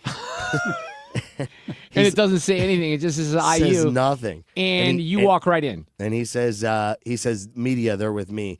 And we just walked in. Nobody said a word. One woman kind of was like, oh, hey, to my buddy. He was like, oh, did they scanned your ticket? Make sure you get your wristband. Right. And he was like, oh, yeah, I'm with him. And they walked off. And because the wristbands were for the lighting that they did. And that was, that was cool. what legitimized you as a actual patron that. Because you got the wristband when you walked in. Yeah, you got the wristband when they scanned your ticket. So I grabbed 2 of these wristbands. We walked in and we were home free. We were home free. And then we had walked in. You gave the guy how much money? Ended up giving the guy $75. And you said, I'm going to pay you the rest later. Said, I'll pay you the rest later because my phone wouldn't load, all this stuff. And have you paid him? I have not paid him. Fred, what would you do? Fred would pay him. I have not I'd be paid him. really worried. I know. Yeah. You would. He texted you on Monday and you haven't heard anything since? Haven't heard anything since. He said his text was, don't think I'll forget about this. Oh, well, you may want to be careful with that. All right, so what the hell happened with the Comfort Inn? Well, so prior to the game, we get into town. The Comfort Inn story is, I don't typically stay at Comfort Inns, but my buddy booked it when they announced the Big Ten championship game before we even knew Indiana Sorry was in that it. they didn't have a Four Seasons for you, you elitist. So he was like, it was a non-refundable room that he booked a while ago, and I was texting with him, and I'm like, he's another St. Louis guy, and I'm like, dude, I need a place to stay. And he's like, actually, I'm staying at a different place. I booked this Comfort Inn that you can have. I'll just give it to you. It's paid for. Just throw me $75. Did he say that? Yeah. Just 75. Man, you're getting off easy this weekend. Everything was $75 this weekend. So we go to check in. This is at probably noon. Now he booked, mind you, we got there Saturday morning. He booked the room for 2 nights. So he booked the room for Friday night and Saturday And nobody night. stayed there Friday night. And nobody. So that's a big key part of the story here. Right. So we get there to check in, and this older couple in front of us checks in. They have no issues, whatever, da-da-da. We get up. there, and the guy's like, oh, we had you down as a no-show. And I'm like, well, here we are. Like, the room is already paid for. Like, I don't know that we need to call and say like, the room's booked for 2 nights. It's paid for. There should be a room. And he's like, well, there'll be $100. He's like, yes. Ends up finding the room. Then he says, there's going to be $100 cash deposit. Wait, what? And I'm like, the room's already paid for, though. What Did you say, can you make it 75? And I said, but the room's already paid for. Like, what? A deposit for what? Yeah, like, and cash. What are you talking about? And I was like, he's like, you'll get it back at the checkout. And I'm like, well, no. Okay, I guess, but like, can I do it on my credit card? Like, and he's like, no, cash only. What? And I'm like, dude, You gotta be kidding me. I swear. And I said, that's fine, but you're telling me, like, I had a lot of questions. Yeah. I was like, that's fine, but you're telling me, like, when I come check out, which I don't check out of hotels, I just leave. Nobody does. Right. Somebody at the front desk that's not you, whoever's going to give you $100 is going to back. hand me $100 bill back. Not a chance. I said, I find that really hard to believe. That, like, why can't I just do it on my credit card? So the guy's like, hold on one second. And he comes back and he's like, actually, I think it's best if you come back and check in at 3:00 at check-in time. I said, what are you talking about? I said that we've had the room for a whole day. Like, what do you mean? He's like, I don't like you asking all these questions. Oh my gosh. Yeah. I would be losing my mind right dude, now. And I literally said to my buddy afterwards, I'm like, dude, did either of us do anything? Like, and I guess the guy just, I don't know what his problem was with us, man. It was insane. And of course, like, were there other people watching around you or not? Yeah, okay. a few. All right. And so the guy's literally like, why don't you, I think we're done here. You need to come back at 3:00 to check it. Now, mind you, like, we were dropping off the car, dropping off our stuff, and then leaving until 2:00 in the morning. Yeah. So we did. We had to get dressed in the parking lot. So you had to wait until 3:00, or did you just go and then check in at 2 a.m.? We checked in at 2 a.m. And did anyone ask you for $100? No. And the guy at 2 a.m., which would have been a more reasonable time to ask for $100 cash, the guy, I told him the whole story. And what did he say? And he was like, no, that's not right. Well, of course it's not right. But then he says, oh, that guy tries that all the time. Okay, but Alex, I'm like, I'm calling the Comfort Inn the next day. Did you do that? Well, I'm waiting for my buddy to send me like I would the definitely survey. call. Because that's insane. No, you just call there and ask for a manager. I would go higher than that. See if you have. I'm pretty good at this. Fred knows that. Oh yeah. I'll find like a corporate person because. That's what do I want, a free night at the Comfort Inn? No, but you should tell them that the employee is trying to scam people out of $100 cash. I've never heard of something like that. Isn't that crazy? And I'm like, that was just... What's crazier is that another guy there that worked there knew about it. He does it. And Wow. nobody's stopping this guy? I love the fact that he circles back like, yeah, dude, you're asking too many questions about the scam that I'm pulling on people, dude, right? Exactly. That's what I'm like. That's and who why has you're not $100 right now anyway? I'm like, dude, you know what I mean? In cash. 100%. Most people wouldn't have that. It was like honestly rare that I did. And I was like, you know what? Like, okay, I guess I got this $100 cash. But in my mind, I'm thinking like, why the hell am I giving this guy $100 cash? Did you ever think, did you say, hey, can I talk to a manager? He was my gosh. Dude, comfort. This guy was the only guy there at the time. Unbelievable. It was something, man. You have stories, So Alex it was Rich. I'll tell you what. That started, I felt like that scammed everybody. That was the start to the scamming It was. weekend. Incredible weekend story. All right, you're going to hang with us here. We got Sue's News coming up with Ethan. Traffic from the 97.1 FM Talk Traffic Center. All right, so we've got slowdowns if you're traveling on 270 southbound. You got a Page down to Manchester situation. Northbound side is slow from Manchester to 64. Not bad. 170 southbound, slow Delmar to 64. And then northbound from 70 to 270 is kind of tied up. 70 westbound. Slow spots from 367 to 270 on the westbound side of 64. Heavy Kings Highway over 270. And eastbound Mason to 270. 170 to Big Bend. Slows 44 westbound, 70 to 55. Kind of heavy with a crash crash through downtown. And then 55 southbound heavy Arsenal debates. This report is sponsored by the Diamond Shop, making St. Louis sparkle for over 100 years. I'm Trent Erickson with traffic on 97.1 FM Talk.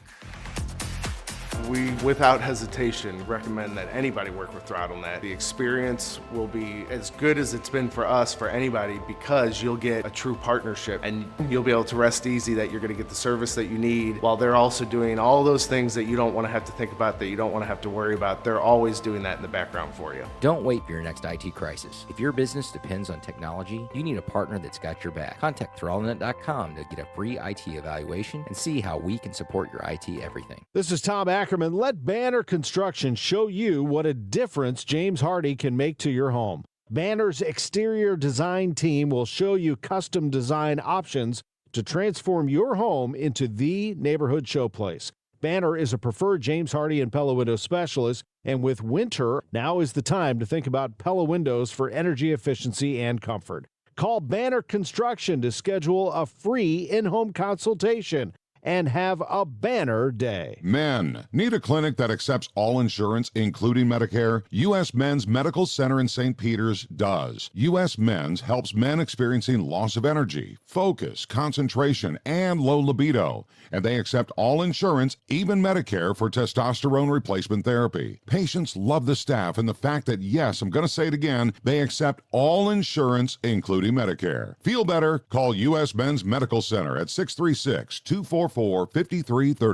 Hi, I'm Joe Cordell of Cordell & Cordell, America's largest family law firm. During this time of year, difficult relationships sometimes become impossible. If you or someone you care about is facing a family law issue, let us set up a one-hour Cordell Consult. The Cordell Consult is a meeting with a local attorney who will give you clear guidance about your options, whether it's a separation, a postnuptial agreement, divorce, or custody. CordellCordell.com. The choice of a lawyer is an important decision and should not be based solely upon advertisements. 600 Kelwood, St. Louis. What's up, world? It's Von Miller, Super Bowl MVP, chicken farmer, and now host of Free Range. This is a show where I go off the field and off the script. We're talking what's hot in music, film, trending news, and everything blowing up your feed. If you love football, you'll feel at home. But if you're here for the vibes, the internet deep dives, the conversation, this is your podcast. Join me every Wednesday. Follow and listen to Free Range with me, Von Miller, everywhere you get your podcasts. From politics to pop culture, Reardon breaks it all down. 97.1 FM Talk, St. Louis Conservative. All right, Sue Thomas, who, by the way, has been having an amazingly fun amount of time with AI sending us pictures. I asked her to add some biceps to my body. She did so. I think we're all dressed up as the Fantastic Four. Is that what that is, or is it the Avengers? Do you know, Ethan? Some sort of superheroes. Okay. I don't think it's either. You look great, though, in your costume. Thank you. We'll have to share some of these when Sue's back tomorrow online. I don't know what got her motivated with the AI, but she's having a lot of fun with it. I feel like Ethan's got a really good superhero look to him. He does. You know? He's a little chiseled, It's isn't the he? hair. Yeah. It is the hair. It's that definitely the little hair. piece you got hanging down. All right, Stop hang on. it. Let's do this here. Ethan's got one more round. These allegations are deeply concerning. Does the president have any comment? We're not going to comment. It's not clear messaging. No. And now, Sue's News. Brought to you by Sue. Except it's not. It's Ethan, as Mark mentioned. Final round, and then Sue will be back tomorrow. Happy National Lager Day. And to all who decide to celebrate. Lager or lager? Lager. Okay, like Lager. beer. Yeah. Okay. Did well, I say didn't know. lager? He was thinking like Paul Bunyan. Okay. All right. Well, not exactly Paul Bunyan, but yes, like the beer. And I ask that anyone that decides to celebrate National Lager Day do so responsibly. Have you guys heard of the new term that psychiatrists are coining as not extrovert or introvert, but an autrovert? Anyone heard of this? Nope. It's not a mix of the two. There's already a term for that. That's ambivert. Autroverts are different by definition. Autro literally means other. And the top sign that you are one of these is constantly feeling like an outsider, like you never fit in. That guy who came up with this thinks he is one, and he's seen it in some of his patients as well. Says atroverts can be extremely social and well-liked. I'm out. They're just more about the one-on-one and don't really connect with groups. Interesting. I mean, yeah, we all know people like that, but does it need a name? Thank you. Okay. Thank you. That's what I would say. I mean, I think we're okay with introvert and extrovert. We don't need to add another one. I know there's more than one gender. Well, that's Two true. genders. No, there's 30 of them or something like that. GameStop last week held the first ever Trade Anything Day. And this was this past Saturday. And the idea, right, is that you could bring in almost anything in order to get some store credit to use. And there were some crazy items that were brought in for Trade Anything Day. And I'm just going to name off a few of them. Taxidermied animals, including a bobcat and a goose, a, in quotations, tiny Jesus, a creepy doll collection, used Air Jordans, a speed limit sign, it was 20 miles an hour. Okay. A dog portrait. Someone even tried to bring in a living pet dog. Hopefully that was a joke. It was not accepted. A can of whoop ass. An instant screaming Wii disc in an old Netflix sleeve envelope. That's a good one. A copy of the Declaration of Independence. And An original or a? It says a copy. Okay, I'm it says just a kidding. copy. That would be worth a lot of I would games think at so. GameStop. I would think so. And VHS tapes with episodes of Friends. That's beautiful too. I love that. See that people got creative, right? I know. Here's what I do know for a fact. Fred would probably be able to come up with some really good stuff. Yeah. For the trade. Yeah. I would never have to buy a game. Does anything again. come to mind, Fred, of like, yes, this would be good? I know I'm putting you on the spot. How about audio tape, like cassette versions of Gilligan's Island? You have that's that? a good one. Yeah. Like the audio because you recorded it yourself? Yeah, yeah. Oh, that's very unique. Or yes. The Tonight Show. Oh my gosh! On What cassette. you just sat there with your cassette player Yeah. and recorded it? He was a reason for it? practicing. Because you're messing with it and just having fun. I guess. It Yeah. was a long time ago. Like, well, I understand that. He was practicing for his career. That, Mark. well, no, I mean he was essentially. We That's knew right. that. That's what. Look, I was 10 years old, sitting with headphones on, wanting to be a disc jockey. So I can you appreciate remember those that. radios they used to have? Like they could get TV and radio at the same time. I do not. Oh, they had ones that could record, and you could record TV. No, I didn't know that. On like a cassette player. Nope. Yeah. Okay. Never saw that before. Everybody stresses over decisions, whether it's something small like what to watch on Netflix, or even a more significant thing, a life-altering change. This says like using a new shampoo. I know that's a big deal for some people That's out there. significant? A large-scale study published in the journal Psychological Science. I get that one. Found that some of life's toughest questions have a consistent theme: perceived risk. The study asked people about their toughest, most stressful life decisions, and then compiled them in a list of the riskiest choices people are faced with. And I have the top 10 for you all. Number 1, whether or not to accept a new job. It's a big one. This is followed by whether to quit your job without an alternative gig. Fred, you've never even had to make Yeah. that decision, No, have you? This on is either so of those. unique, though. I mean, I've I think not. that a lot of people who started work in the 60s and the 70s could probably, stay with companies that long. But you literally worked at KMOX in, 1980, 81, and that's 82. it. And you've That's been with it. the company ever since. Yeah. That's incredible. Never had to make another decision. I mean, And that's I've my not... last resume was then. Right. Yeah. I've not had a lot, over the decade. Got fired a couple of times. But, yeah, that's interesting.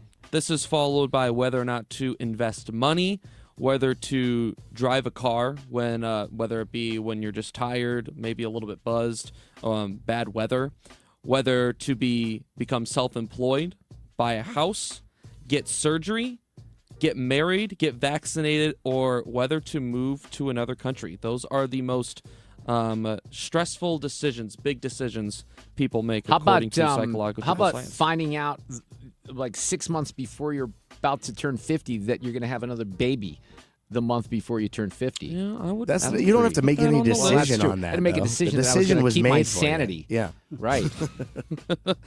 There's a recent story going around. This is pretty good. I think Sue would have appreciated this.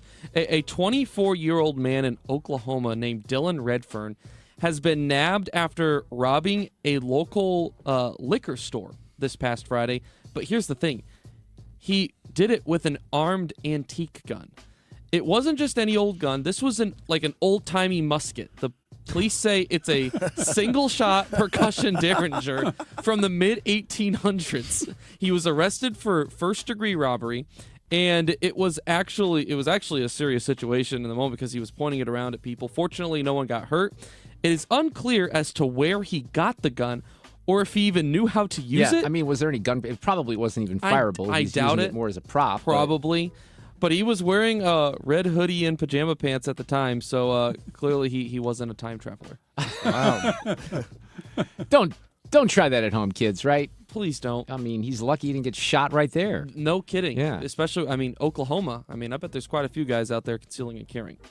Winter has arrived. We all are aware of this here in the greater St. Louis area. And in a survey, 67% of Americans say they wish they could hibernate like a bear through the winter. Anyone else? Oh, yeah, I would. Just Not never too far leave off their from home. that, right? Yeah. I mean, I like segueing into fall, and there's certain parts of winter, like the holidays, that I love. But we're going to get to that point real quick in January, especially after a couple of mornings that blast into the single digits. Yeah, the crowd recognized that, where we'll be ready to hibernate. Well, So, here's yes. the thing. This isn't actually that crazy impossible. 86% of people would be also cool just getting cozy as much as possible during the winter months. So it's maybe a less level of extreme. So how do they do that? Here are some of the top options for ways that you can get cozy, or that people get cozy throughout the winter months. They say are their favorites. Curling up on the couch, layers of blankets, enjoying the quiet and sleeping in. Gosh, I freaking love sleeping in. Fresh tea, coffee, hot chocolate, not leaving your home, obviously. Watching the cold, rainy, snowy weather outside, lighting candles, and relaxing music and spending time with family are some of people's favorite things to do in the winter months. I like to play with my bunny. You know, most people don't have the ability to do that, Mark. There was a story today in the Washington Post about why a bunny should be your next pet. Are you serious? Yes. Okay, I have to check that out. Really? Yeah. Wow, Mark. Oreo Are you is a trendsetter? fantastic. I am a trendsetter. I love that bunny so much. I'm telling you. Today is a big day in the history of Nobel Peace Prizes. On this day in history, 119 years ago, Teddy Roosevelt was awarded his. In 1964, Martin Luther King Jr., Mother Teresa in 1979, Barack Obama in 2009, and then some Cardinals history here. On this day in 1981, one of the most impactful trades in Cardinals history occurring when St. Louis acquired the Wizard of Oz. Ozzie Smith acquired on this day in 1981. Huge. And in 2001, impact. Wow. The Cardinals signed free agent Jason Isringhausen to a 4-year contract. So a couple of big name Cardinals acquired on this day. So I mentioned this earlier. Scott Jennings, who is a regular and he's a friend, he's got a syndicated radio show. For whatever reason, because he's a Cardinals fan, he had John Mozeliak on his show today. And we have some of the audio to air here in just a little bit. And you'll hear that tonight at 8 o'clock on 97.1 FM Talk. And now for the fact of the day. Oppenheimer is the highest grossing movie that never hit number one. It made $330 million at the box office in 2023, but peaked at number 2 because Barbie finished ahead of it. I liked Oppenheimer. Yeah. I hated Barbie. I'm like the outlier Likewise. on that one. We're coming back after Fox Business. I'm Dan Loney with Your Money Now. Wall Street saw a surge in the final hour of trading after the Fed cut rates by a quarter point. Dow Industrial Average up 498 points at 48,058. The Nasdaq picked up 77 and the S&P 500 up 46. Shares of energy giant GE Vernova up 15.5% after saying that its 2025 revenue was trending towards the higher end of prior guidance. It also doubled its quarterly dividend to 50 cents a share. YouTube TV will start offering a group of genre-specific channel packages early next year. The goal is to bundle some of its channels and gain customers who want fewer options for a lower price rather than paying the full $82.99 per month it currently charges. And Southwest Airlines is looking at developing its own lounges at various airports. The carrier is currently developing one in Honolulu. CEO Bob Jordan thinks it's a huge benefit for their customers. That's Your Money Now. You deserve a chair that works as hard as you do. X-Chair. X-Chair ergonomic seating is built to move with you. DVL technology adapts to support your lumbar. SideFloat Infinite Recline lets you lean back and relax. X-Chair gives you all-day comfort and productivity. Save up to 50% during the X-Chair holiday sale. But hurry, inventory is limited. Visit xchair.com and save up to 50% today. That's xchair.com. Too much on your list this season? Get 50% off your first 6 months of payroll at gusto.com/radio. Gusto saves you 2 days every month on payroll, taxes, and compliance. So you can go from making payroll to making gingerbread houses, checking your books to decking the halls, spreadsheets to snow angels. Switch before the end of the year and there's no need to transfer payroll history. Now that's a reason to be merry. Choose a future with Gusto and get more time for what matters. For a limited time, get 50% off your first 6 months at gusto.com/radio. This year, do Christmas shopping at a discount and locally. This is Ryan Wiggins inviting you to Second Generation Distribution in Roxana, Illinois. It's a family-owned wholesale store full of treasures, and the inventory is constantly changing. Stocking stuffers, presents, gift cards, candies, chips, snacks, and my favorite Little Debbie products, all at discounts up to 75% off the food, too. Tuesday through Saturday, 10 to 5, 301 South Old Edwardsville Road in Roxana, Illinois, or shop them online. Second Generation Distribution for Christmas. When storm damage strikes, or it's just time for a new roof, call the team you can trust at C. Marion Roofing. Licensed, insured, and MBE and lead certified. They specialize in roofing, siding, and gutters for both homes and businesses. From start to finish, they'll handle your insurance claim and get the job done right. Fast, reliable, and with quality you can count on. They even offer bathroom remodeling and free same-day estimates. Call C. Marion Roofing today at 314-399-2140. That's 314-399-2140. C. Marion Roofing. Built on trust, quality, and care. It's time for a $98 furnace tune-up. 4:32. This portion of the show is sponsored by Jerry Kelly, heating, air conditioning, electrical, and plumbing. From Belleville to Bridgeton, 97.1 FM Talk, St. Louis Conservative. Alex Rich and Fred in here, Ethan Hannaford on a Wednesday afternoon. Here's some breaking news, too. Michigan, the University of Michigan has fired head coach Sharon Moore due to a violation of university policy. He was banging a staffer. Yep. Unbelievable. So he's coached at Michigan since 2018, but he is in his second season, or was in his second season as head coach this past year since Harbaugh left. And the statement says the firing took effect immediately. Following a university investigation, credible evidence was found that Coach Moore engaged in an inappropriate relationship with a staff member.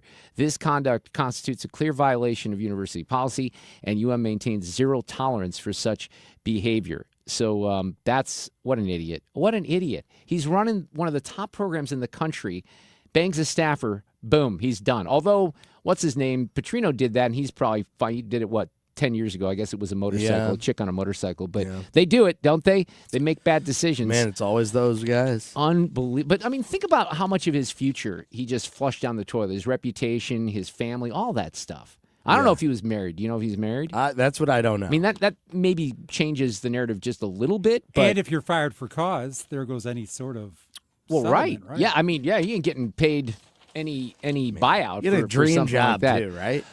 Yes. That's my point. Unbelievable. So tonight at 6 o'clock on KMOV, there's going to be a news story that's done by David Amalotti, who's an anchor and reporter at KMOV. He came out to my neighborhood. Fred and Alex, you've both been to my house. You know this road that I've spoken about, Hillsborough Road, which has been closed since March, technically. The project was supposed I call it Twisty-Turny. We were supposed to have closed? This since March, dude. Since March. How much time does that add to your commute now? A lot. A lot. But I will, before I welcome David in, let me just say this, because, look, this is an inconvenience. People have far bigger issues in their life, and I understand that. I really do. I put my life into perspective all the time. I think about my friend Chris Smith, who was shot in the head. But this is, a project that's paid for by taxpayer dollars. And David, who's with me on the phone right now. Hi, David Amalotti. Thanks for coming on here this afternoon. You're getting ready for a newscast at 5, so I know you're busy. But thank you for coming out to our neighborhood. You did this story. It's going to air tonight at 6, correct? Yeah, it's going to air at 6 o'clock. Thanks for having me on, guys. So what drew you into this? There's a couple of neighborhood Facebook pages that have been pretty active with, our emotions boiling over. But what made you want to do this story so qualified to be covered? Well, first thing is I had some people reach out to me. I did a different story recently, and someone had reached out, and they said, this is a real big pain, and it impacts a lot of people, and we're not getting any answers. And so when you have, a community issue and you're hearing that local government may or may not be cooperating, that kind of catches our ears. And then it went from one person to two persons to 4 people to 2 Facebook pages. And then you get an understanding of all the different subdivisions impact. I mean, we're talking about hundreds of people that have been inconvenienced by this project, like you said, since March. A lot of folks say they didn't even know this project was happening until after he got closed down because, it's a stretch in Valley Park. Anyone who goes Paradise Valley Golf Course knows about this road, or the Krause Horse Farms over there. Yeah. You know this road, this Hillsborough Road. Yeah, it's right at 40. If you get off at 44 and 141 and you go back behind what's the Drury Inn, then there's a hotel called Spark. They just changed the name. There's some new apartments back there, and you get back to what we call Twisty Turny. Now, I knew this was happening because this is ARPA money, and I've been tracking it, David, for 2 years because I wanted to make sure Valley Park was going to spend the money. One of the things I think our neighbors told you is, you know what could have gone so much farther here is if Valley Park would have just communicated with us. And it was so easy to do. We all have Facebook pages, but they haven't done that, and they've refused to give us answers. So you spoke to a few of my neighbors for this story tonight, correct? I did, and I think that's a common frustration, right? People just want communication. I think you want a timeline with the project. And, to Valley Park's credit, the project outlined 270 days this project is going to get done. On the flip side of this, the contractor says there's been a variety of delays causing this project to be, stalled at times. And so now you're dealing with a safety issue, whether that's people taking this alternate detour. There was actually one family that I talked with said that their family friends were hit by an alleged drunk driver on Gravois because they were forced to take this route. They live 5 minutes apart from each other, but they had to take the 20-minute trip out of the way to be able to get to this house, and they get smacked by an alleged drunk driver running a red light. Right, I saw that story. Right. Yeah, see, it's the way, and again, everyone's going to, I've had some people, quit bitching about your road, and I get that. But envision a situation where you are used to leaving your house one day and you turn on a road and it takes you literally 3 minutes to get to the interstate, and now it takes 15, and then you got the trip back. And, it's one thing, we all had patience, 270 days, okay, open it back up. But we're faced now with this closure probably lasting until at least late spring. That would be my guess. Well, that's what we're working to figure out is how long this project will take. And and again, this is a Valley Park road. They've hired a contractor to take care of the project, but the residents impacted are St. Louis County large residents. Right. Yeah. And so, some criticisms have been that maybe it's too big of a project for Valley Park to take on. I don't know about that. I have reached out to Valley Park a couple of times. I've reached out to the contractor to try and find the specifics of, the challenges that they've had. You're at the point now where, okay, the 270 days are up. We've been asking questions about it, and now residents are starting to hear, well, here's the plan. Now there's movement, and we're finding out that, looks like there's going to be some fines, but I think there's some real concerns about the contractor backing out of the project. So we've asked for comment from the contractor about that. But now it's also that safety issue. Not only, first responders having to take that detour to get to someone if someone's in crisis, but there's also concerns about the first responders who live in that area that also have to take that 20-minute detour in order to get where they need to be. And so, you're right. You talk to a lot of people, there's road work that is an inconvenience. But when you have a project that's delayed, there's people concerned about a lack of communication. And then, as we've mentioned, this is funded by ARPA dollars. Yeah, this is it's taxpayer money. Right. The Valley Park owes you and me and the people an explanation, and they're just not saying anything. And I think mainly the reason is because they have no answers, unfortunately. I'm going to be checking out the report at 6 o'clock. David, thank you so much for coming out to the neighborhoods. You're welcome back when the road's open. We'll have a big party. How about that? Sounds good. All right. Take care. Enjoy the guys. anchoring. He's going to anchor the cast at 5 o'clock, and then that story is going to air at 6. So I mentioned Scott Jennings' show. On channel. That's on Channel 4 on KMOV. So Jennings' show will air tonight at 8 o'clock. But did you hear me talking about this, Alex, that he decided, he's a big Cardinals fan from his mutual friendship with our friend Joe Arnold down in Louisville. So he had John Mozeliak on his show today for like the whole hour. And here's this rapid fire questions he did with Mo. We'll see what this kind of sounds like here. 2011. Be honest. Where was your confidence meter in the ninth inning, Game 6 of the World Series, down to your last strike, down to the Rangers? Had you resigned yourself to a bad ending to the World Series? And to this day, can you believe the most incredible game and the most incredible comeback in Major League Baseball history? Good question there. I was there. Alex, were you there that night? I was not. Man, it was amazing. Here's the answer. Confidence level, pretty low. Started jotting some notes on what I was going to say to the club. And then obviously David Freese allowed me to roll that up and throw it out. And the rest was history. But it was incredible couple days. Who will manage a baseball team in the major leagues first, Albert Pujols or Yadier Molina? Boy, that's sort of a tough question for me to answer because friends with both. But I think both are going to get a chance. I think, right now with Albert doing TV, he's out there. So I think a lot of people are familiar with him. That's going to help him. And then, of course, Yadi, I think, is going to Mexico this summer to keep, grinding away. But, both love the game. Both are super intelligent. And I think at some point they'll get their chance. Okay, question. Obviously, as a general manager, as the head of baseball operations, you're getting a lot of commentary on the decisions that you're making out there. A lot of that commentary coming via social media. While you were serving in this position with the Cardinals, did you have a dummy Twitter or X account where you were following the commentary and perhaps commenting on things? Okay. So I'm going to answer this honestly. I did have an account. I wasn't trying to do it like as I was hidden because I was never responding, but I don't think anybody actually knew who it was because it was just random numbers and letters. But, as a matter of fact, I kind of stopped doing the whole Twitter thing about 7-8 years ago because it just became so noisy. Yeah, it is noisy, but that's interesting. So he just kind of wanted to, pop around and find out what people were saying. I wonder why Jennings asked him that, though, Fred. It's almost like he knew information, Yeah, right? I think that's probably right. A lot of these executives do have them. Oh, I believe it, right? They all Absolutely. have burners. Yeah.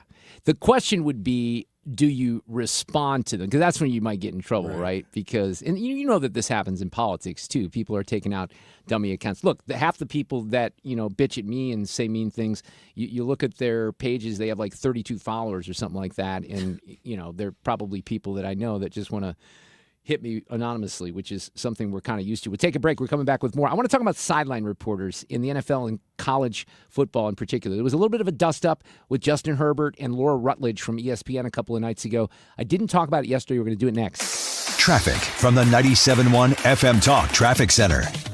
Well, we got a crash working on 270 southbound right around Manchester. They're clearing it out of the way, but it's heavy going from Page down to Manchester. Your northbound side slows go Manchester about to 64. 170 southbound, heavy Page to 64. And your northbound side from 70 to 270 is slow.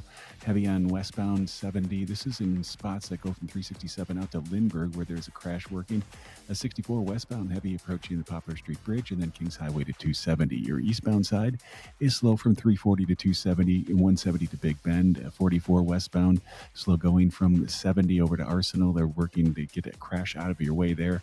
So that's almost an earlier crash now. And then 55 southbound, heavy from Arsenal to Bates. This report is sponsored by Aspen Contracting, siding by Aspen.com. Is your siding dragging down your home's curb appeal? Aspen Contracting can transform your house with new siding, fast, efficient, and built to last.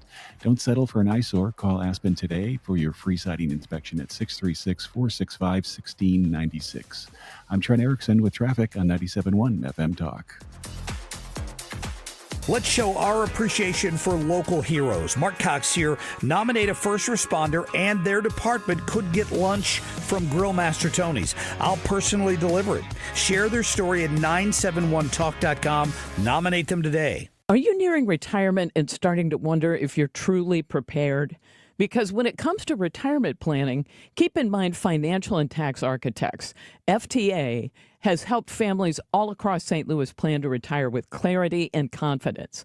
And what they do is they specialize in creating tax-efficient retirement strategies and they show you how and when to claim Social Security and build an income plan designed to last as long as you do.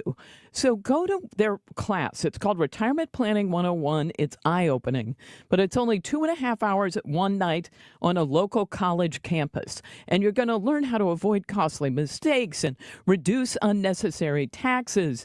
And you've just got to do this sort of thing so you can get a handle on retirement. Now, it's free, but you have to register. Go to fta-ria.com,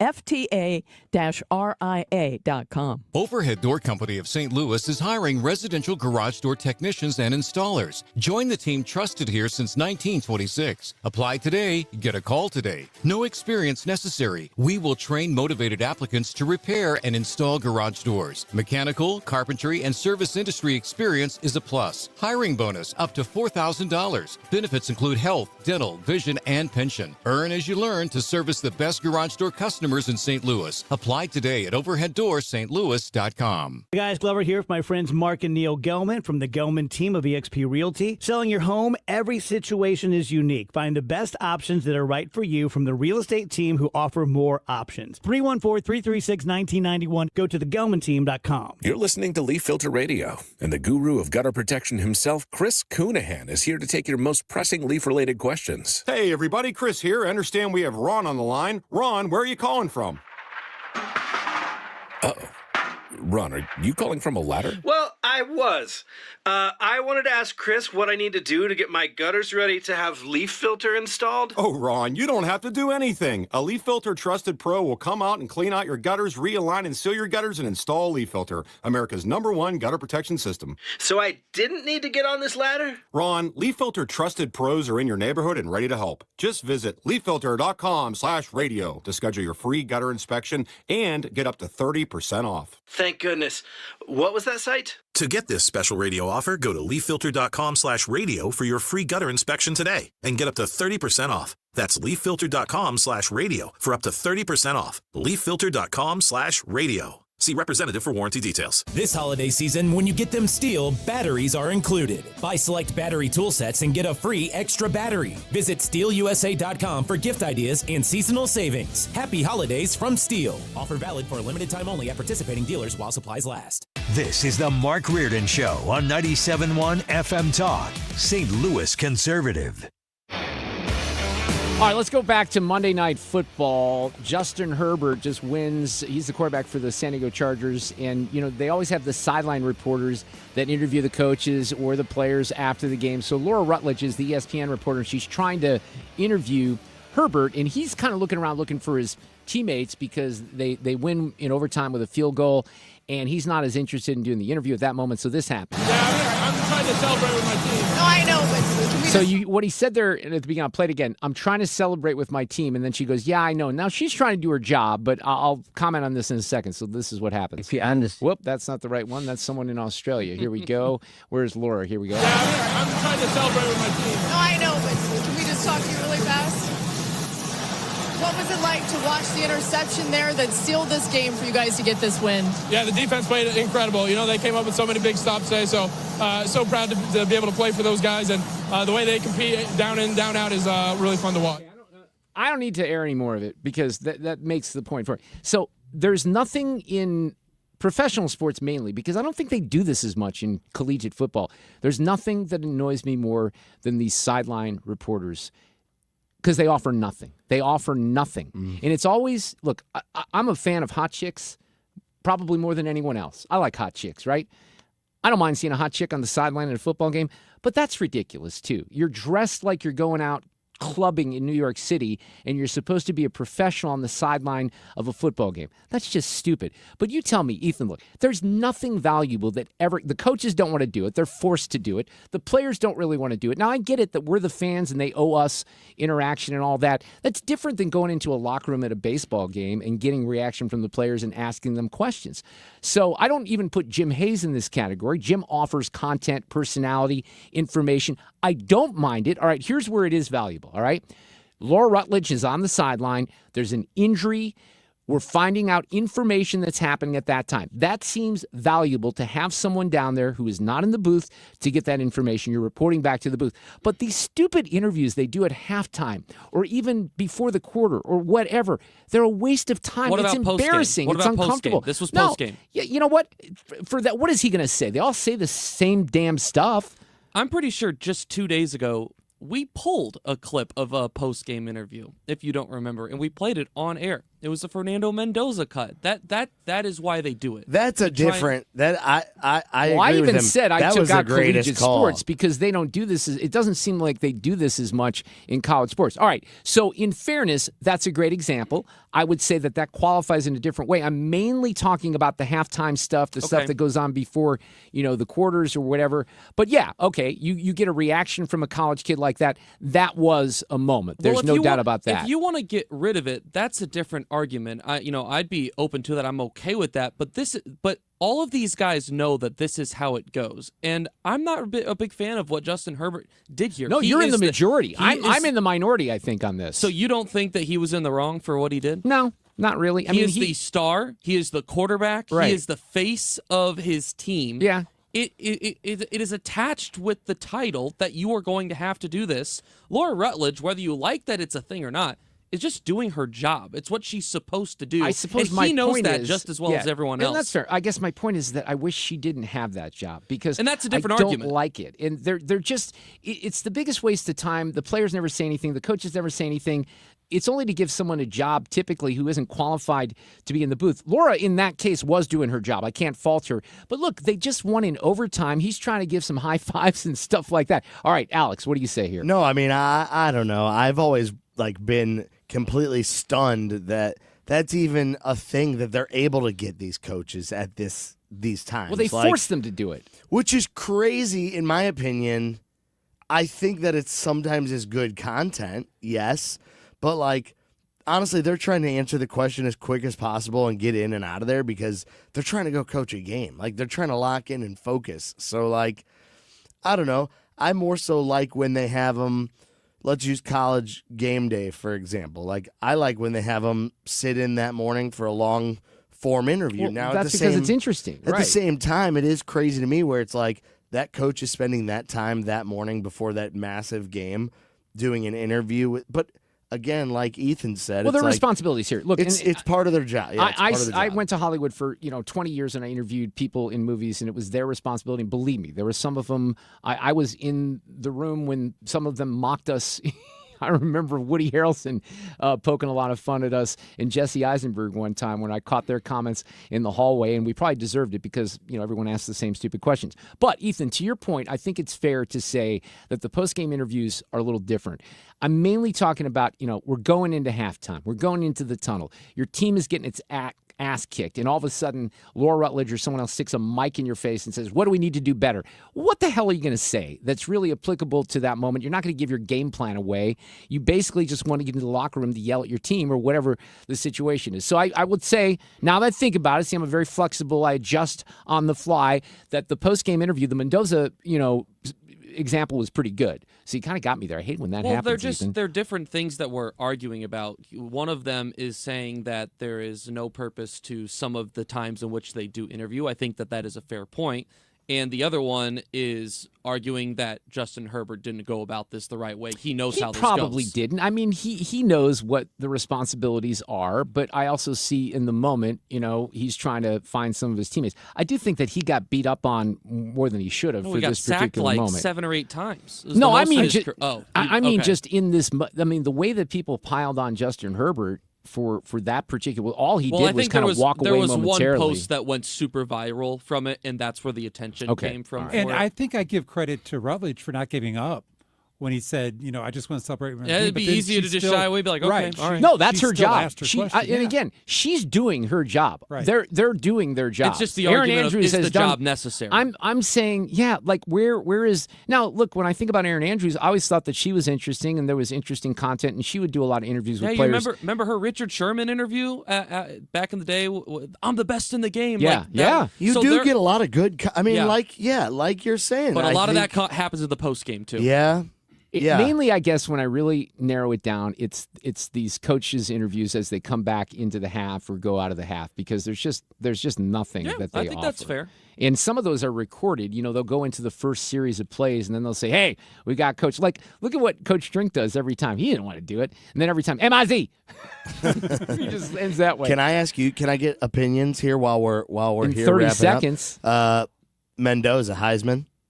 Oh, yeah. Yeah. No doubt, right? He sealed the deal last week. Yeah, thank you. I think so, probably. I just needed to hear it from other people that weren't me. I will say, though, this is a pretty weak class.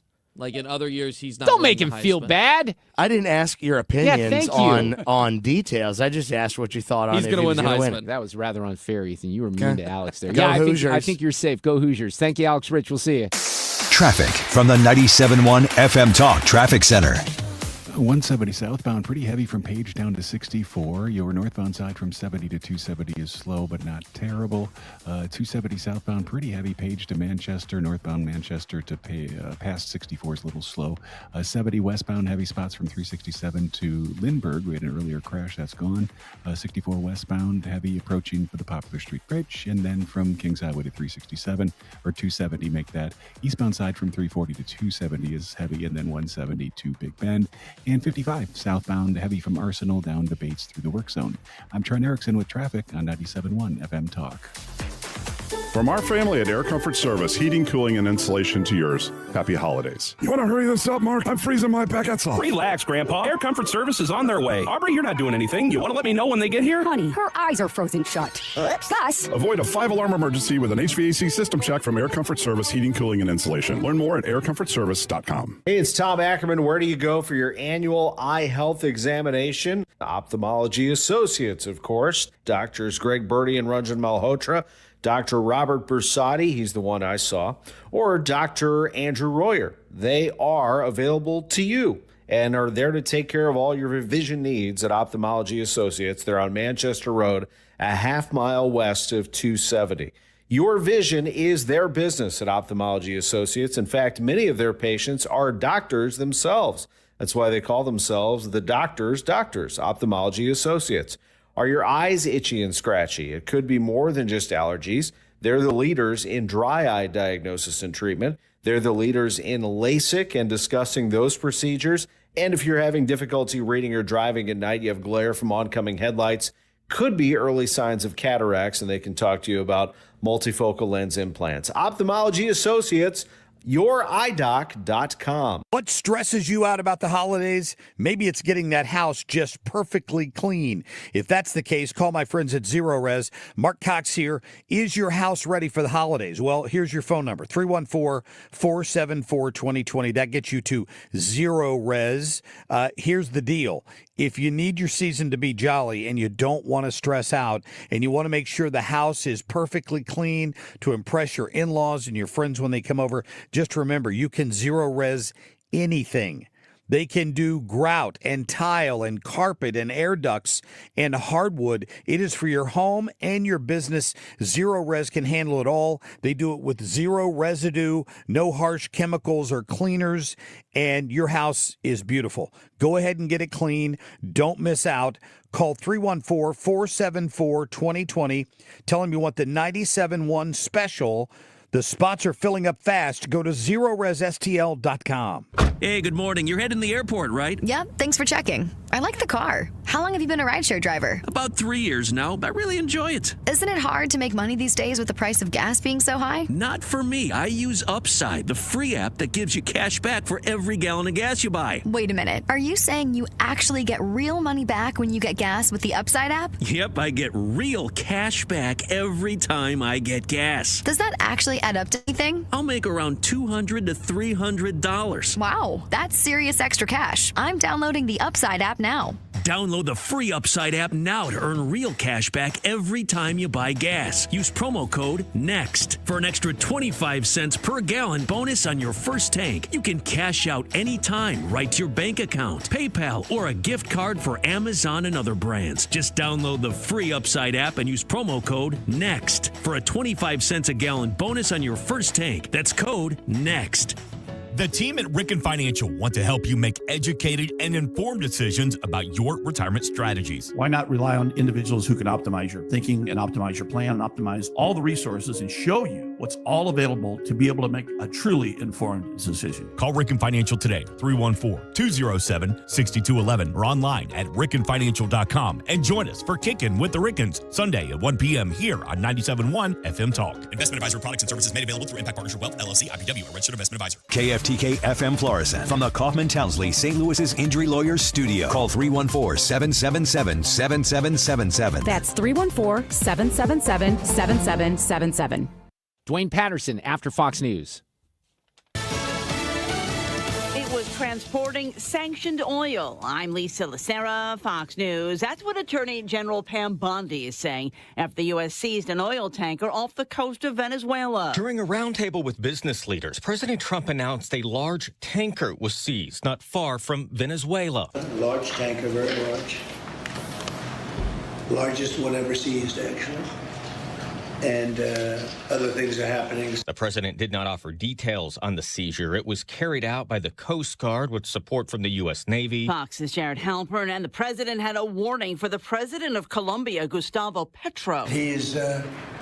He's going to have himself some big problems if he doesn't wise up. The president has called Petro a drug dealer in the past and again today accused him of producing what he said was a lot of drugs. The House has passed a sweeping defense policy bill that authorizes $900 billion in military programs, including a pay raise for troops and an overhaul of how the Department of War buys weapons. The measure next goes to the Senate. Even after the Federal Reserve cut its key interest rate for the third time in a row, President Trump says he still intends to replace Chair Jerome Powell. I'm looking for somebody that will be honest with interest rates. That's all. I just want honesty. Our rate should be much lower. Our rate should be the lowest rates in the world. During the meeting, Powell signaled the Fed would likely hold off on further rate cuts in the coming months while it evaluates the health of the economy. The markets reacted positively. The Dow gained 497, the Nasdaq added 77, the S&P plus 46. Ukraine is expected to give its latest peace proposals to U.S. negotiators a day ahead of President Zelensky's talks with leaders and officials from about 30 other countries supporting Ukraine's effort to end the war with Russia on terms it considers acceptable. America's listening to Fox News.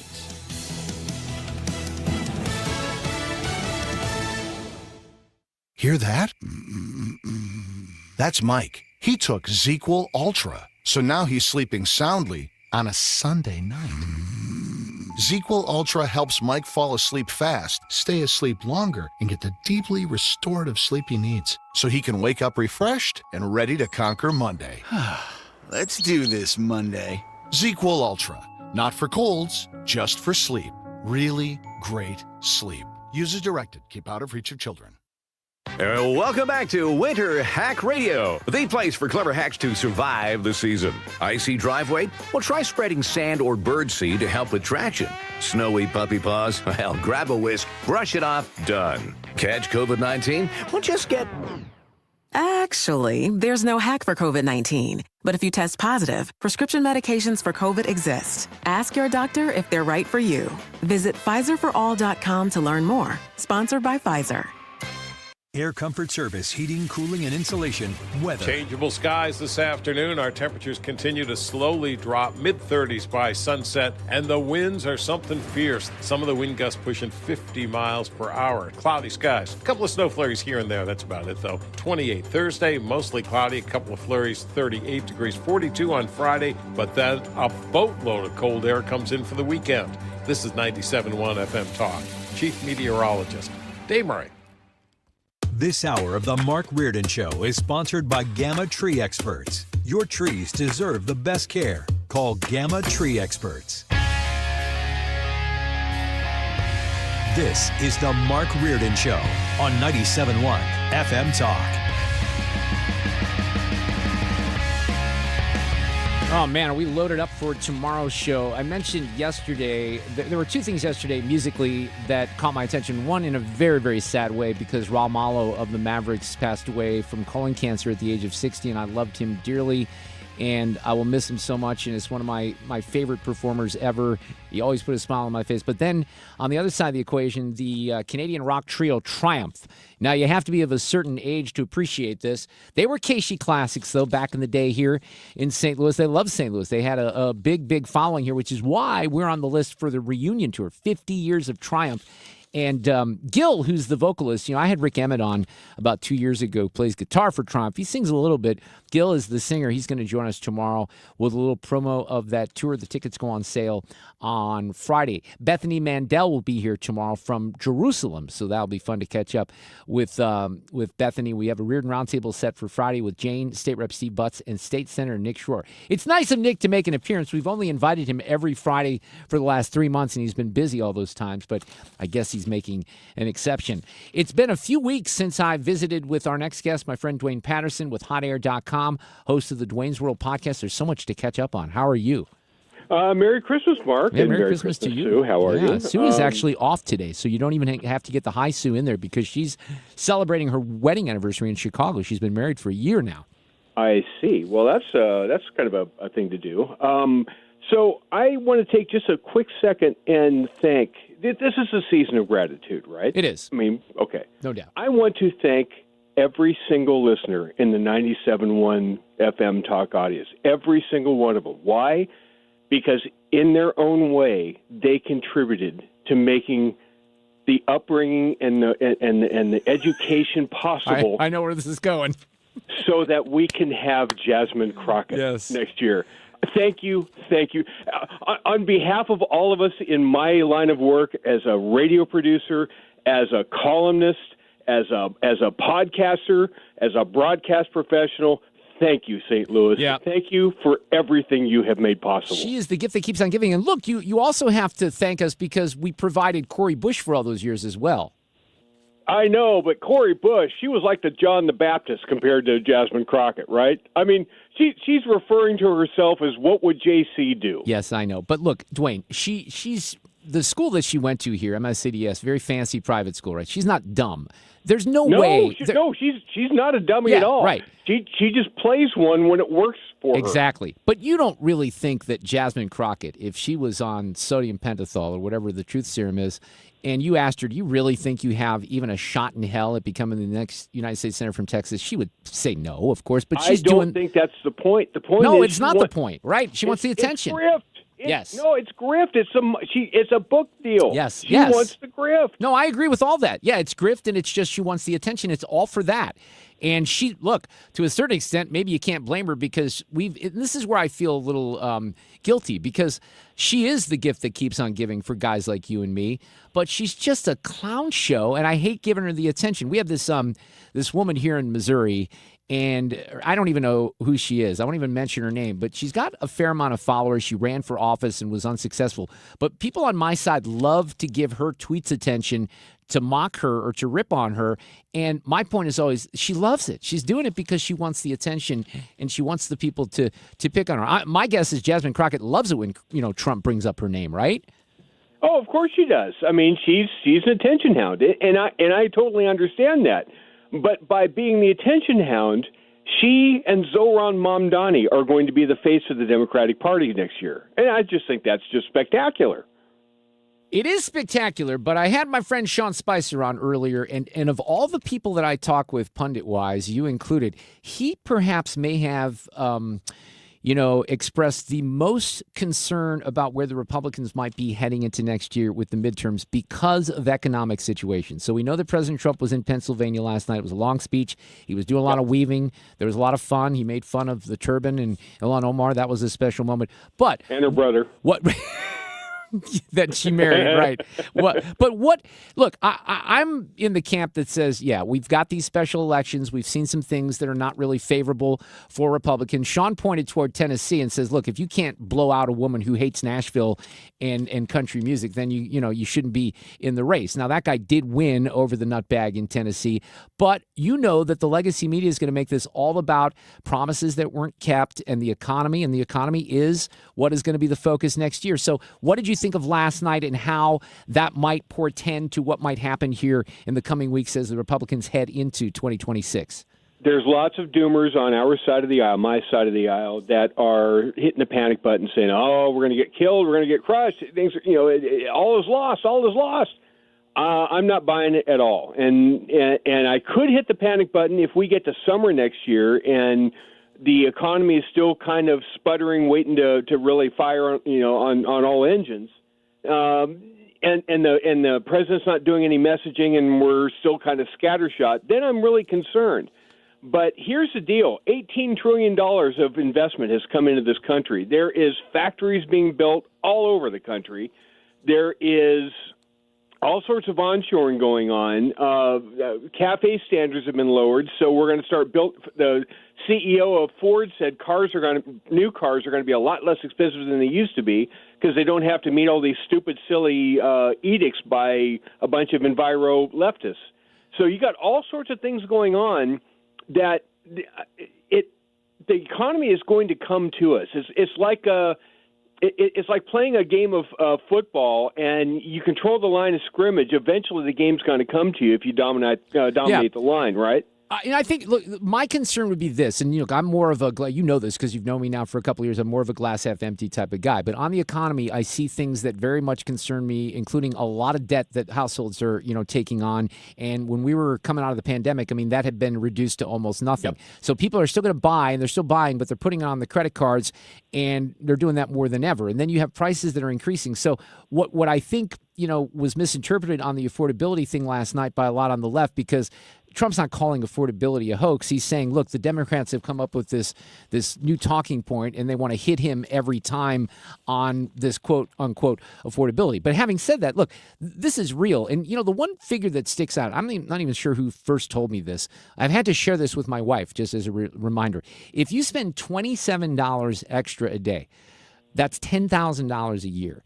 And you're hard-pressed to tell me that people aren't spending, on average, at least that much a day extra because of the price of things. So if your paycheck's going up, it might not be going up by $10,000 or whatever the number might be. So no matter where you are, this may sound weird, but no matter where you are socioeconomically, there are relative things. Obviously, people who don't make as much money are going to get hurt harder. But let's face it, people who make a lot of money also have higher levels of expenses, and they're buying all those cars, and they have to be responsible with their decisions. I guess my point is this whatever you want to call it, the economy, the affordability, that's something that's real that people are feeling, and they still feel it when they go to the grocery store, et cetera.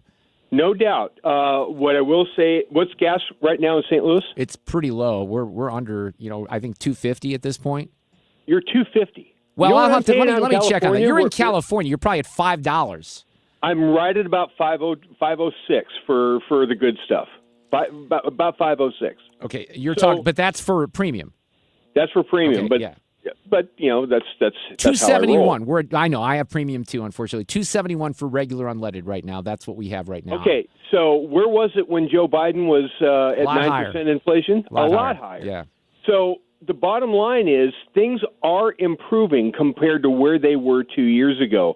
Is it as fast and as it reversed the damage of the accumulated inflation year to year that we suffered under 4 years of Biden? No, not yet. What I'm saying is by the time you get to June and those factories start hiring people and we're starting to produce more, oil continues to be manufactured and exported, and we start looking at $1.80 in some places, and with that, everything that moves in this country, whether it's by rail, whether it's by truck, everything that moves, including diesel, that is going to start lowering the cost of things compared to what it had been. There is lots of indicators that it's going to be coming to us. Two things have to happen. One, government has to get out of the way, continue to get out of the way, and let us continue to develop energy and get out of the way of business so that they can onshore and start hiring Americans and get everybody back to work again. That's all well and fine. The second thing is Donald Trump has to go out and do what he did in 2024. There is no better salesman for Trump's agenda than Donald Trump. He did the gig in Pocono in Pennsylvania last night. That's really the first one he's done in a long time. Susie Wiles, his chief of staff, was on a podcast this week and promised that he is going to do in 2026 what he did in 2024. He's going to barnstorm the country. And when he starts doing that, you're going to start seeing the message change, because right now the narrative is all online by lefties It's all online by media types. There's no doubt. Saying, Right. Saying how bad everything is. And so everybody's like, oh, I guess everything's bad. Everything's bad. Is it truly as bad as it was 2 years ago? Well, no, I'll even go a step further. Look, this is where I would encourage the audience to be very cautious, and even I have to tell myself, because these are some of the same people who in the spring were telling us we're going to be in a recession right now because of the tariffs, right? Right, and we're not. Right. All the experts. We're looking at 4.2% GDP growth for this coming quarter. Something like that. If that, I mean, look, Besant is saying that. I mean, if that really hits, that's an incredible number moving forward. There's no doubt. It's hard. It's hard to be talking the R word when you're looking at a +4 number. Yeah, it's impossible to talk about that. All right, let me talk to you about a couple of different things, just because we haven't had time to catch up in a couple of weeks. This whole thing with Tim Walz and Ilhan Omar and the Somalians. Here's Trump last night. The people from Somalia, they hate our country. And they think we're stupid people, which actually, when they allow that to happen, they are. That's headed by Governor Walz, one of the dumber people around. No, but think of it. He's given not like peanuts, billions. All right, so in this situation, here we have, and look, Duane, this is uncomfortable because I don't like it when Trump, kind of lowers the bar, and he does a lot with the sophomoric stuff. But on the other hand, the story then becomes, maybe this is why I don't like it, the story then becomes about that instead of the billions of dollars in fraud, right? Yeah. I mean, maybe someone should have a little interest in telling the story of how that happened. Now, that reporting's been out there for a while. I've had people, David Strom, from Hot Air. We've talked about some of this stuff up there, but then it becomes a national story, and people are like, oh, my God, that's a ton of money that's happening. And I think what really gets people, back on their heels, and the president addressed it a little bit last night, there's no effort in that particular situation. I know some people who live in Minneapolis, who visit up there. There's a lot of Somalis up there, and there doesn't seem to be much of an effort, if any, to assimilate. And that's one of the issues I think Americans have, is this lack of willingness on the part of a lot of the immigrants to assimilate, to learn the language, to be part of our culture. That's exactly right. And that's one of the things that Trump said in Pocono yesterday, which is, look, if you're not willing to contribute to our culture, if you're not willing to share our values, we don't need you. We don't want you. I mean, just find someplace else. If you don't want to contribute to everything that makes this country great, if you don't want to contribute to the experiment and have us all be one big melting pot, if you don't want to contribute to that, you just want to come here and snipe at it, well, bye. We don't need you. There's plenty of other people that want to be here, right? So that's that same message. But in Minnesota, there's a couple of takeaways to that. $8 billion is what I'm hearing is north of $8 billion is the amount of fraud when you actually start adding it up. Scott Johnson of Powerline has been talking about this for, 18 months, almost 2 years. He's been reporting on this before Chris Rufo finally got some exposure to it, and then the story caught fire and took off. But people have known about this fraud several for a year years. And a half. Right. Yeah, I've talked about it before. Kamala Harris was supposed to have vetted Tim Walz, and this didn't come up anywhere. Okay, that is something like it's almost like they didn't vet him at all. I mean, almost is, isn't it? It really is. All right. By the way, on that topic, Tim Walz and Gavin Newsom. Check this out. But I think this notion of toxicity in masculinity needs to be separated.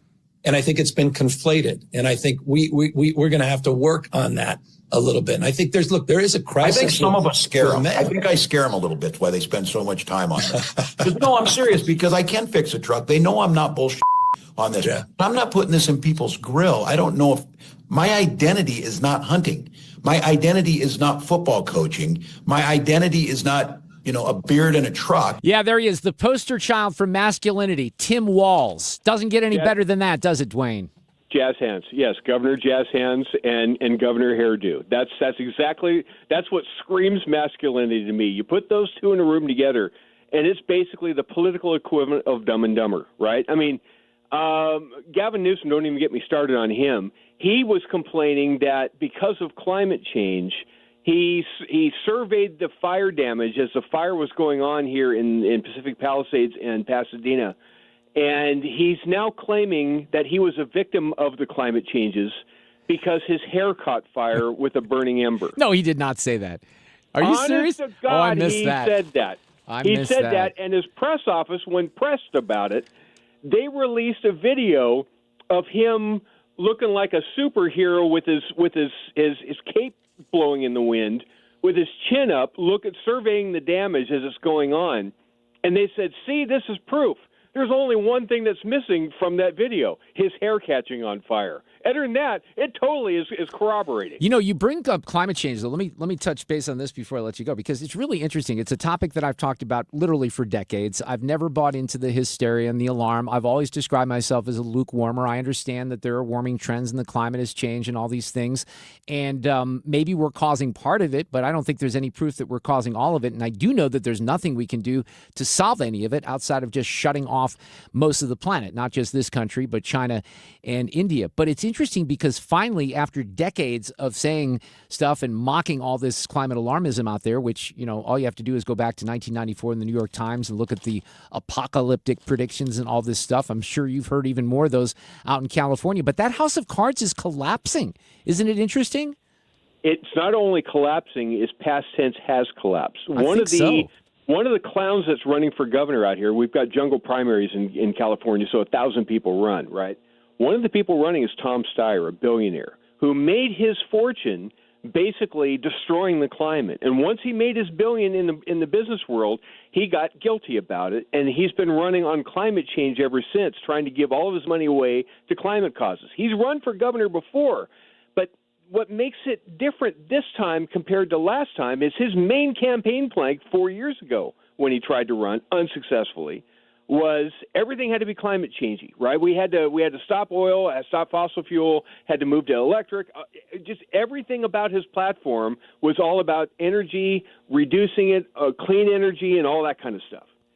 This time, when he made his announcement, he gave a 30-minute speech to like 4 people. I mean, he's not going to get elected dog catcher here, but he makes his speech to like 4 people, and the one or the 2 words together in the same sentence that were never mentioned in 34 minutes was climate change. Isn't that interesting? Well, I think that the consultants are looking at the polling even amongst Democrats, and it's not an issue. It is not an issue that it's not in the top 100 or 200. No. And by the way, adaptation is what we should have been talking about. And nothing against you, Duane, but seriously, I've said this for years. If we lose California in all this and Vegas becomes beachfront property, I'm okay with it. You'd lose your home, and I don't like that. But we keep joking if the San Andreas Fault ever did rupture, right? You know, catch a wave and surf to Denver, right? Yeah, exactly.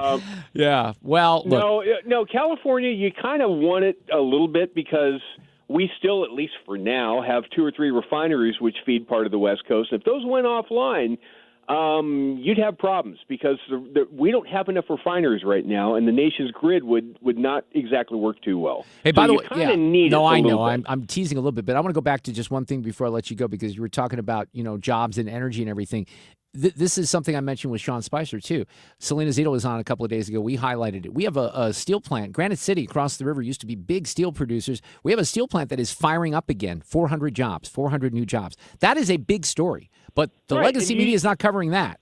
And those jobs, those 400 jobs that didn't exist before like a month ago, are those minimum wage jobs? No. They are not. They're good jobs. They're not. Right, exactly. They're good jobs. They pay pretty good, don't they? I believe they do. Benefits? They're probably union jobs as well, if I had to guess. Yeah. And in that city, in those environs around where that steel mill's opening up, are there other supporting businesses that might see a little business pickup? Well, Duane, if they're not, I bet there will be soon. I completely understand your point. Yeah, that's right. That's how it works. Duane Patterson, we'll talk next week. Thank you.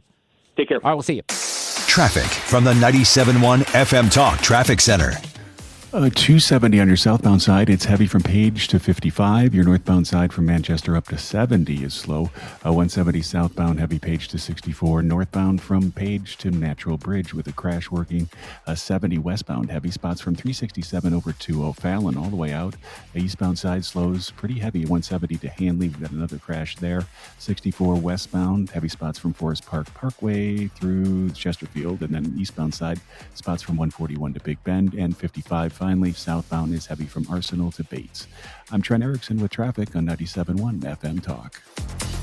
Sponsored by Gloria Lou with your home sold guaranteed realty 314-325-6888. Need to sell your home and you want the most money? The name to remember is Gloria Lou. Yes, Gloria Lou with your home sold guaranteed realty. at 314-325-6888 and start packing. You know, with many of my sponsors and most of my sponsors, I work with these folks. They do, work at my home. Michael's Flooring is a great example of that. I got to know Mike about 4.5 years ago. And right when I got to know him, I realized that there was a big difference in, going to a big box store, talking to someone who does not have a lot of experience in carpeting and flooring, and visiting with someone like Mike and his team, where they've been doing this for decades. They have beautiful stores in Old Town St. Peters and in Darden Prairie and in West County on Olive, and their website is fantastic. And the one thing I want to emphasize is not only experience, the knowledge, the products that they have. Your lifestyle is going to be different than mine, right? You may not have kids. You may not have a little bunny running around your home that could scratch up your flooring like I do. But Mike and the team will put you into the proper products. I learned a year ago that you can do these flooring projects on a budget. Don't be scared, because there are products that look phenomenal that are not that expensive that can transform the look of your home. And my daughter's room is proof positive of that, because it looks fantastic, and now we don't have to worry about the bunny eating her carpet in her room. That was an added benefit. IGotFloor.com is the website. They're great. They're open every day except for Sunday. Tell them that we sent you in. Don't get lulled into believing the IRS is getting soft. It's just the opposite. Hi, this is Lance Drury with the Lance Drury Law Firm. We are being told by IRS collection officers that their higher-ups are demanding that they get more aggressive than ever. So don't ignore them any longer. Level up. If you have unfiled returns, unpaid taxes, levies, or liens, call me, Lance Drury, today, and let me get between you and the IRS. I'll protect your rights. At the Lance Drury Law Firm, our practice is focused 100% on fighting the IRS. Remember, IRS problems are legal problems, and they need to be handled by an expert attorney who's done it for decades. So call the Lance Drury Law Firm today. We're local. Our office is right here in St. Louis. Call 314-260-6120. Visit Lance, DRURY law.com to schedule your free consultation with your local tax resolution law firm. The choice of a lawyer is an important decision and should not be based solely upon advertisements. Do you have 3 ex-wives and your current trophy wife wants a life insurance policy 3 times the size of the policies you had to purchase for your previous mistakes? If so, you need to call Big Lou at Term Provider, 800-700-6898. Big Lou is intimately familiar with your problems, and if you're 50 or 60 years old and in reasonably good health, a $1 million policy should only cost about $100 to $200 per month. Big Lou may have a solution for your previous policies as well. You may even save enough money to lighten the load on your new $1 million policy. Remember, call Big Lou. He's like you, except he's only on number 2. Call Term Provider at 800-700-6898. That's 800-700-6898. For $1 million in term life insurance that you can live with. Call Big Lou at 800-700-6898. 800-700-6898. Reardon's back. Smarter talk for the Show Me State. 97.1 FM Talk. St. Louis Conservative.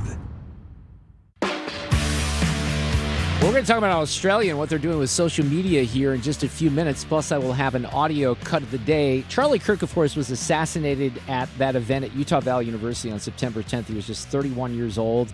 We all know about the success he had with Turning Point USA. And my wife is an interesting example of this right now. She's become a lot more interested, even though she's been with me for 2+ decades, a lot more interested in politics in the last year. And, I walk upstairs if I'm down watching a football game. She may have the 5 on these days. And she loves Erica Kirk, and she's very inspired. And I think a lot of women are inspired by Erica Kirk, except for Jennifer Welch. And I don't know who Jennifer Welch is, outside of the fact that she used to be a star on Bravo. She has a loony podcast called I've Had It. And she's getting attention for this particular comment about Erica Kirk, calling her, amongst other things, a grifter. Her attack on substituting a relationship for a man with a substitution for the government is overtly an attack on poor people and the racist connotations in that, considering she's abundantly aware of when you talk about women and poverty, that Black and brown women stick off the charts more so than white women. This is an intentional attack on poor women. And this is a dehumanization, all done in the name of her Lord and Savior, Jesus Christ, which is the exact opposite of what the central character of the faith of Christianity preached against. So this is intentional weaponization of her gender and her faith. And she is a grifter. And just look at the costume changes. Look at the costume changes. Look at the affect and how she does that.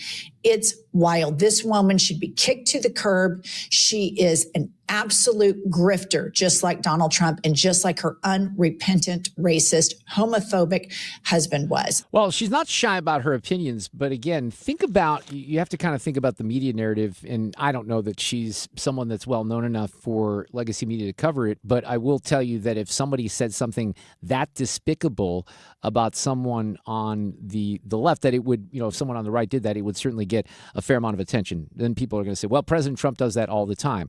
Well, this is a woman who just lost her husband in a most horrendous way. And here's the other thing about Erica Kirk right now, and I don't know how she does it every day and gets up there and is inspirational, but I haven't really talked at all on this show about Candace Owens and Tucker Carlson. I don't know what the hell is wrong with both of them. I really don't. But they're saying things that are nonsensical, embarrassing, kind of sick and demented. And there are these conspiracy theories out there because Candace Owens wants to spread them, and she's getting an assist from Tucker Carlson. I don't understand it. I don't think Erica understands it. I do not have time to address the noise. My silence does not mean that I am complacent. My silence does not mean that somehow Turning Point USA and all of the handpicked staff that loved my husband and my husband loved them is somehow in on it. We are busy building. And you know what I thought? I thought these people are human. We are all grieving in our own way. And they are trying to find the answer to something that happened that was so evil. They are trying so hard. And I get that. We're doing the same. Anytime we hear a lead or anytime we hear anything, we send it to the authorities. Please dig into this. No rock will be unturned. I want justice for my husband, for myself, for my family, more than anyone else out there. So there's an allegation on the part of Candace and Tucker that, there's not enough investigation that's going on and that there were signals that pointed to this and that this was more of a big conspiracy. And then you kind of toss in what Jennifer Welch is saying, and Erica says, come after me, call me names, I don't care. Call me what you want, go down that rabbit hole, whatever. But when you go after my family, my Turning Point USA family, my Charlie Kirk Show family, when you go after the people that I love, and you're making hundreds and thousands of dollars every single episode going after the people that I love because somehow they're in on this. No, this is righteous anger because this is not okay. It's not healthy. This is a mind virus. Yes, I believe in our judicial system. I do. We have a hell of a team working on this. Excuse my French. But this is not okay. Yeah, it's a lot of the stuff that's going on there, and this social media feeds into it. It's just baffling. Speaking of social media, Australia's trying something very different. They're going to ban social media for kids under 16. We're going to talk about that next. Traffic from the 97.1 FM Talk Traffic Center. We've got some delays if you're headed on 170 southbound from Page to 64. Your northbound side from Page up to Natural Bridge is pretty slow. We had an earlier crash there that never recovered exactly. We've got 270 southbound heavy Page to 55 and northbound side slow spots from Manchester to 70. 70 westbound slow spots from 367 out to O'Fallon in pockets. And then 64 eastbound, you're slow going from 141 to Big Bend westbound side. Heavy spots from about Forest Park through Chesterfield, and southbound 55 still slow to Arsenal debates. I'm Trent Erickson with traffic on 97.1 FM Talk. This report is sponsored by McKelvey Homes. Hi, I'm Jim Brennan at McKelvey Homes. Have you always wished for a brand new home in an established neighborhood? Select one of our move-in ready custom homes throughout St. Louis, or we will build on your lot. Visit McKelveyhomes.com and move up to McKelvey. License number E2014A. Hey, it's good to see you. Grandpa had a soft spot for dogs. Yeah, he always had treats in his pocket. He said if you're going to take care of people, you better take care of their best friends too. Is that why we help dog shelters? That's right. For every service call, we donate 10 pounds of dog food to local dog shelters, helping dogs waiting for a home. Grandpa would like that. He sure would. Green is always Grasser at GrasserHomeservices.com. This station is now conducting a test of the emergency alert system. This is only a test.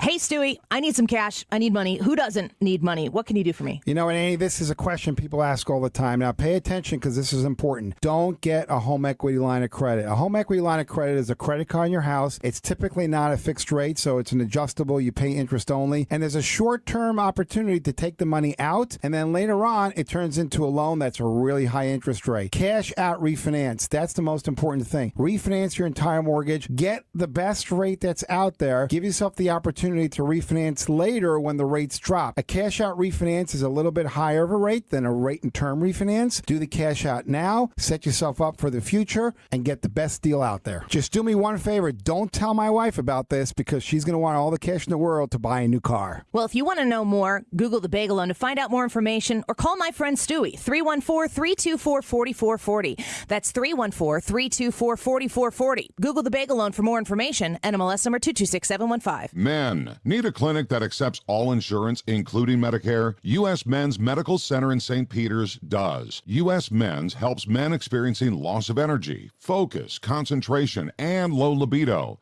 And they accept all insurance, even Medicare, for testosterone replacement therapy. Patients love the staff and the fact that, yes, I'm going to say it again, they accept all insurance, including Medicare. Feel better? Call U.S. Men's Medical Center at 636-244-5333. It's time for a $98 furnace tune-up.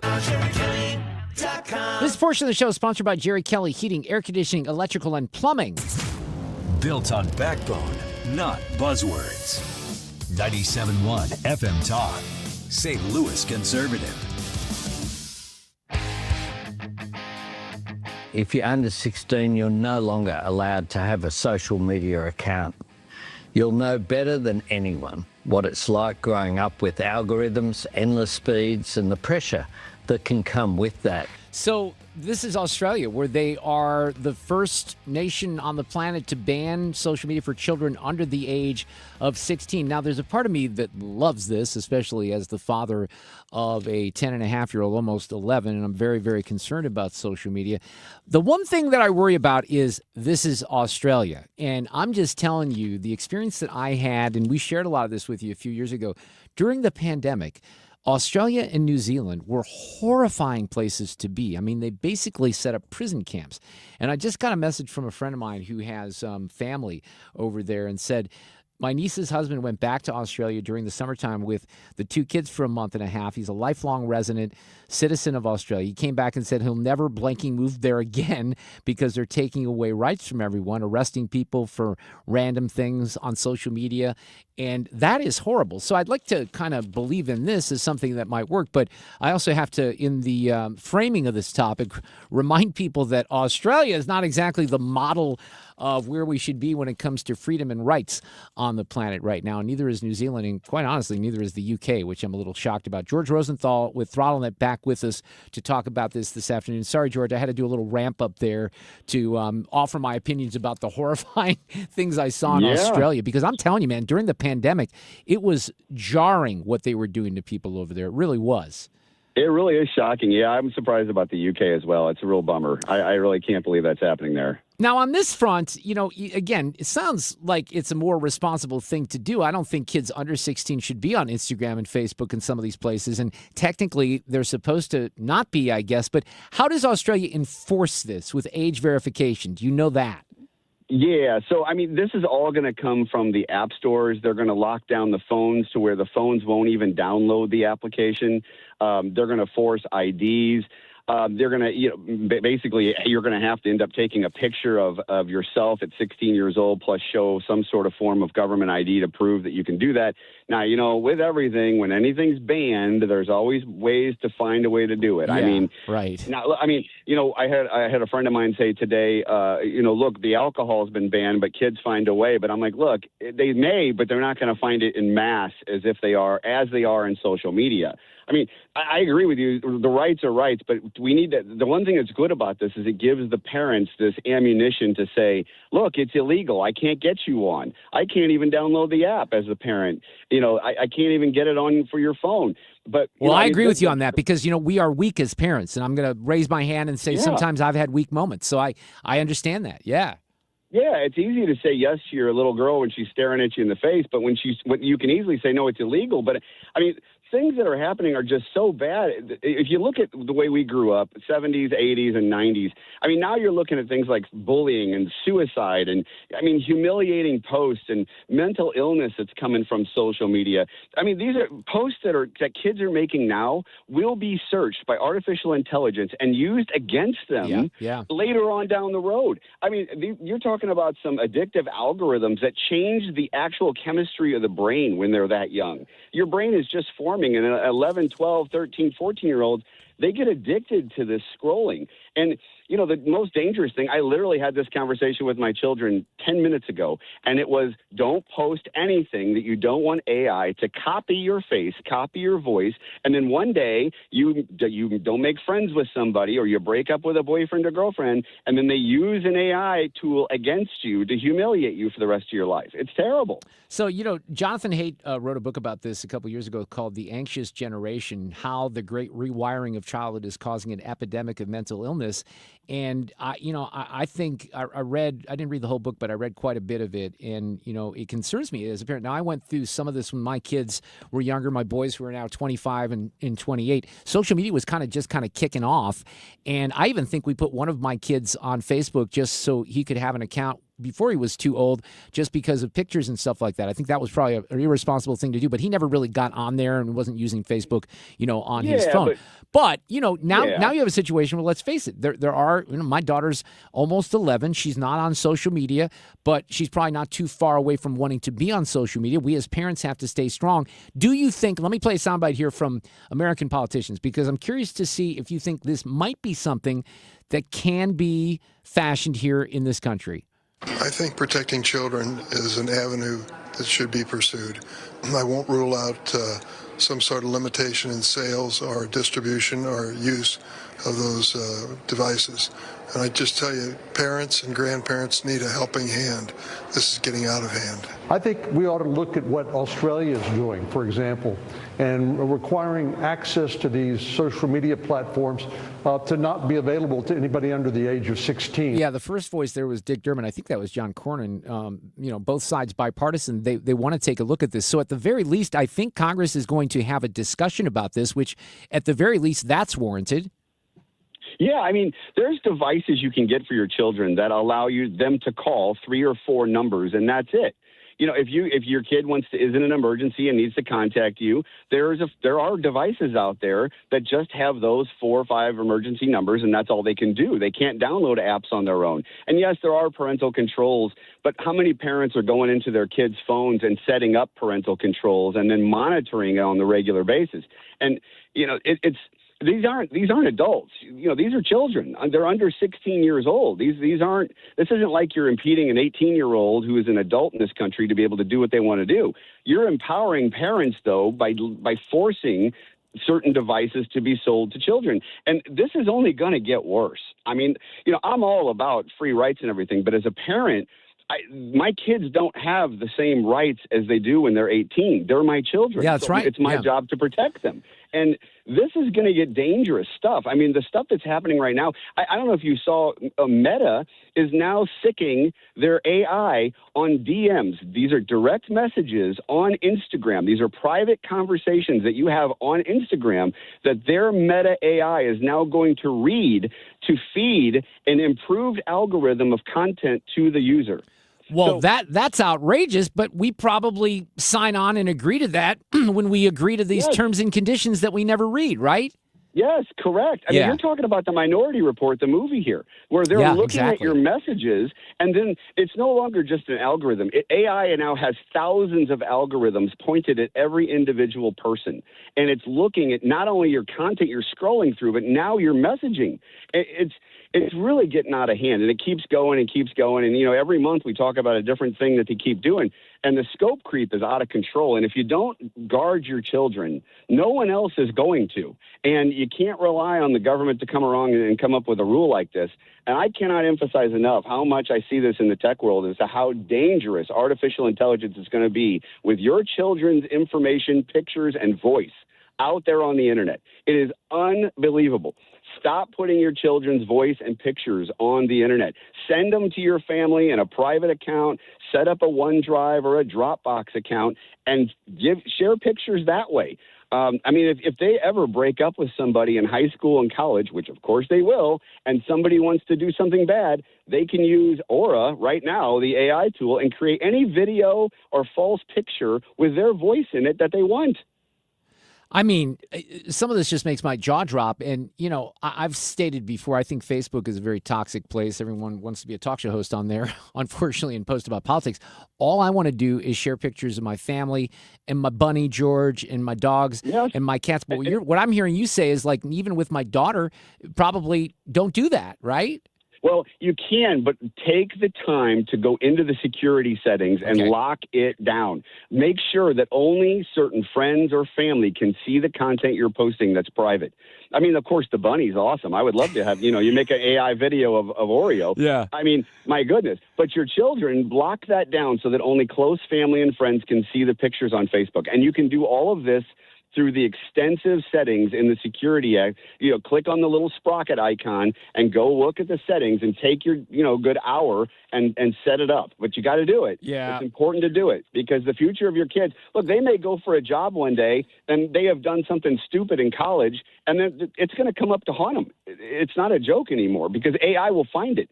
People that are hiring right now are using artificial intelligence to do background checks. And it will search everything that's out there with that person by facial recognition, by the way, not just name, by facial recognition. And we'll look up every picture, voice, video that's out there. And then that potential employer will see it.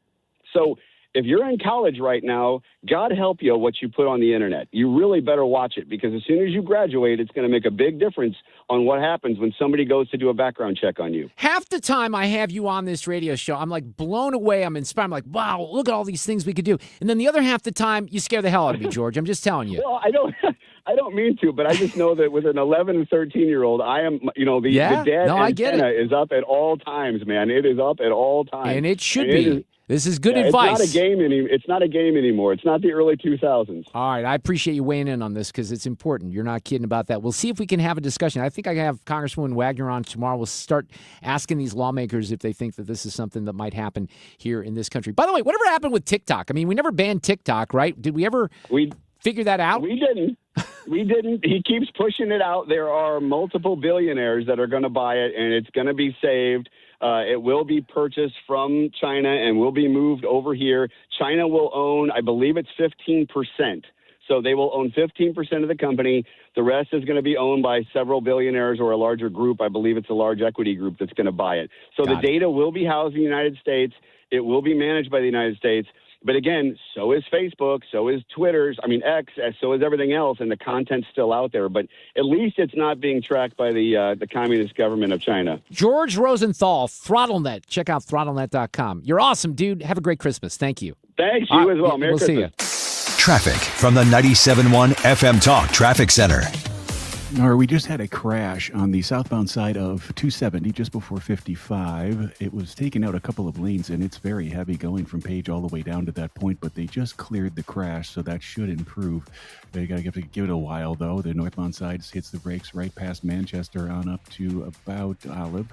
Southbound side from Page on 170, your delay goes down to 64. Your northbound side hits the brakes at Natural Bridge on up to Airport Road. And westbound on 64, you get your Kings Highway still over to to 270. Delays eastbound go from Mason all the way over to Big Bend. And 55, some leftover delays southbound as you make your way past Arsenal down to Bates is still a little heavy. This report is sponsored by Point with an E-Pest Control. I'm Trent Erickson with traffic on 97.1 FM Talk. Thank you, Trent. Sue will be back tomorrow. You know, I'm always looking ahead to the calendar for the Missouri Athletic Club. I hang out at the West location quite a bit. Had lunch with a friend last week. Got to get back into racquetball at the downtown location. You know, the Jack Buck Awards were just on Monday night downtown at the MAC. That's a magical, magical night. On Thursday night, January 15th, so this is, a few weeks off, but we're going to be in a great celebration next year for the anniversary of the St. Louis Cardinals victory in 2011. And they're doing something on January 15th that will include David Freese, Jason Mott, Alan Craig, Danny Descalso, and John Jay. You can register on the MAC map if you're if you're a member, and that sounds like a lot of fun. So register for that. This was a big day at the MAC because the tickets went on sale and reservations were open for the MAC Boxing Championship. And this is such a big deal that people are just limited to 2 tickets because it's an immensely popular event. It's going to sell out. It's on Thursday, January 29th at the Downtown Clubhouse. You can always find out more about any of this at mac-stl.org for the Missouri Athletic Club. Annie here, and I can proudly say no more spiders in my home. I use Point Pest Control 4 times a year, and I haven't seen any, not a single one, since they've been in my home. Mention Annie and get 10% on top of any other special. Point Pest Control, 636-798-0023. Hey, it's Annie. Join us for our annual food drive at Ruler Foods in St. Charles, Friday, December 12th from noon to 3, benefiting the St. Louis Area Food Bank. Stop by, shop Ruler Foods, and make a difference this Christmas season. Learn more at 971talk.com/events.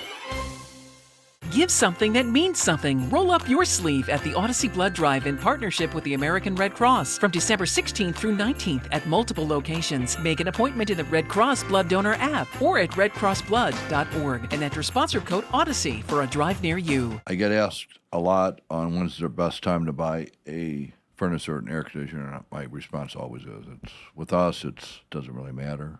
I don't mark your prices up because it's cold or it's hot.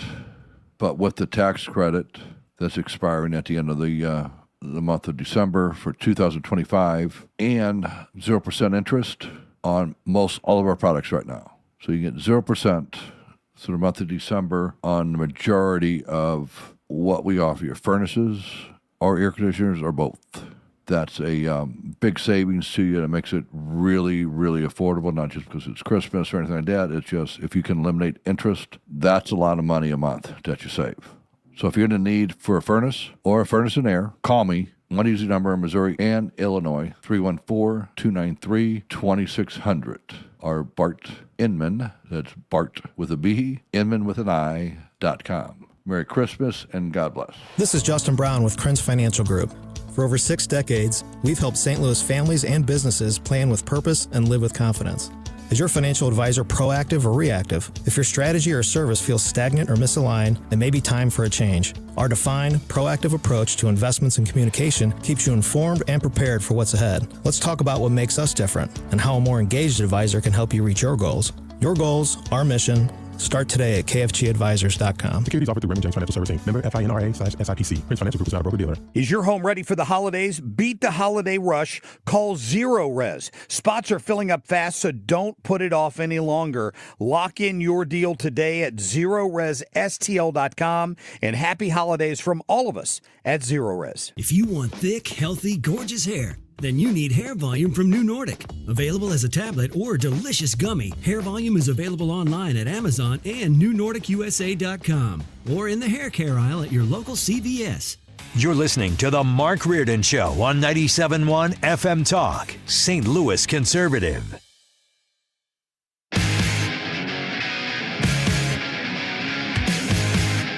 All right, a couple things for tomorrow before we get to audio cut of the day. First of all, Sue Thomas will be back in her chair. We're looking forward to that. She'll be here through the time that I take off for Christmas. I'm going to be here through the 23rd, and we're taking off the 24th through the end of the year. Also tomorrow, Bethany Mandel, who is one of my favorites on social media. She's in Jerusalem and had a chance to tour some terrible things over there that happened on October 7th, but she's got some interesting stories to share. Gil Moore, who is the vocalist with the band Triumph from Canada, They just announced a reunion tour, 50-year anniversary tour.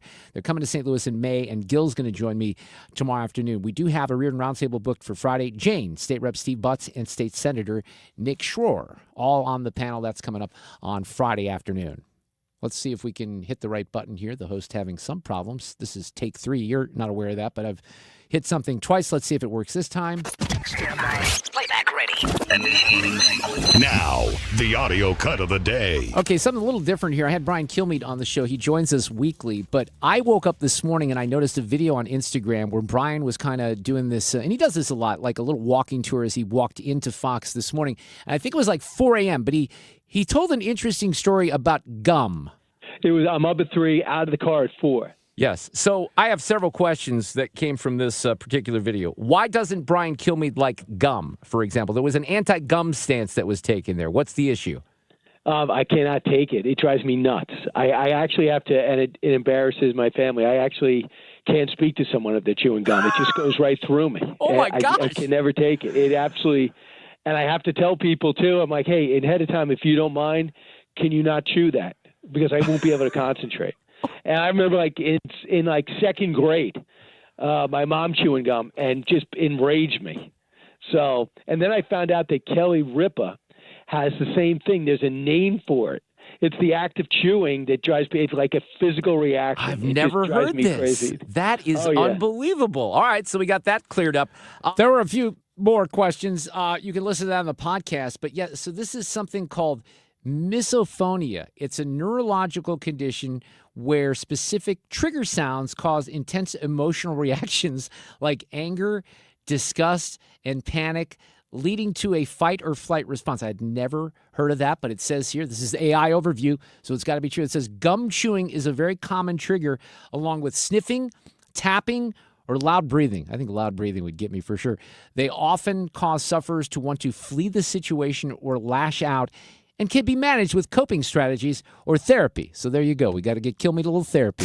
Traffic from the 97 Talk Traffic Center. Things are still slow if you're on 270 southbound from about Olive all the way down to just about 55 where we had a crash that just cleared out of the way. So it is improving, but it's still pretty heavy and for a long stretch there. You've got the westbound side of 64 slow going Kings Highway. Take that delay to pretty much Big Bend now and pockets out to 270. Eastbound side from just before 270 over to Big Bend is slow in spots as well. And the only other spot really is 170 if you're headed southbound. It's slow going from Del Mar down to 64. I'm Trent Erickson with traffic on 97.1 FM Talk. This report is sponsored by Overhead Door Company of St. Louis. Overhead Door Company of St. Louis is hiring residential garage door technicians and installers. Apply today, get a call today. Hiring bonus up to $4,000. Benefits include health, dental, vision, and pension. Apply today at overheaddoorsstlouis.com. Well, it's going to get really, really cold here a few mornings in the very near future. I think tomorrow morning is one of them. And then you start thinking about ice and ice storms and things along those lines. Now, there's nothing in the forecast right now. I'm not trying to scare you. What I am trying to do is incentivize you to call or to swing by or to go onto the website to get a free estimate on a Generac home standby generator from Generator Supercenter right here in St. Louis. They're the nation's #1 Generac generator dealer. These are awesome generators. They will kick the power on via natural gas or propane right when the electricity gets knocked out. You don't have to worry about ice storms or maybe tornadoes, especially if you're away from home. If you're traveling and something happens, the food's going to get all spoiled. You don't have to worry. You get peace of mind. And a free estimate is just a phone call away. We also know, by the way, that the power grid, the infrastructure is old. You don't know what's going to happen in the future. This gives you a lot of peace of mind. Call Generator Supercenter right now, 314-499-2020. Low monthly payments are available. It's a free estimate. What do you got to lose? Generator Supercenter of St. Louis.com. When you're approaching retirement, there are a lot of questions to answer. Do you have enough money to fund your income for life? How should you claim Social Security? And what's your plan for health care and long-term care? Hi, I'm Eric Robert, Director of Investments with the ClearPath Wealth Management Group at Stifel and host of On the Money Saturday mornings at 11 on 97.1 FM Talk. Don't leave your retirement to chance. It's crucial to understand and address relevant risks before you retire. Our team can help you get organized, guide you through critical retirement decisions, and create an investment portfolio designed around your needs. To schedule your free retirement plan consultation, go to clearpathinvesting.com. That's clearpathinvesting.com. Or call us at 636-695-2650. That's clearpathinvesting.com or 636-695-2650. Stifel Nicholas and Company Incorporated, member SIPC and NYSE. The ACA Marketplace has announced significant increases on their monthly premiums for 2026, with deductibles over $10,000. You can enroll with Greg Hammond's Freedom of Choice plans now. You don't have to wait. One of their plans lets you use any doctor, has zero outpatient deductibles, and it's 30 to 60% lower costs than most Obamacare plans.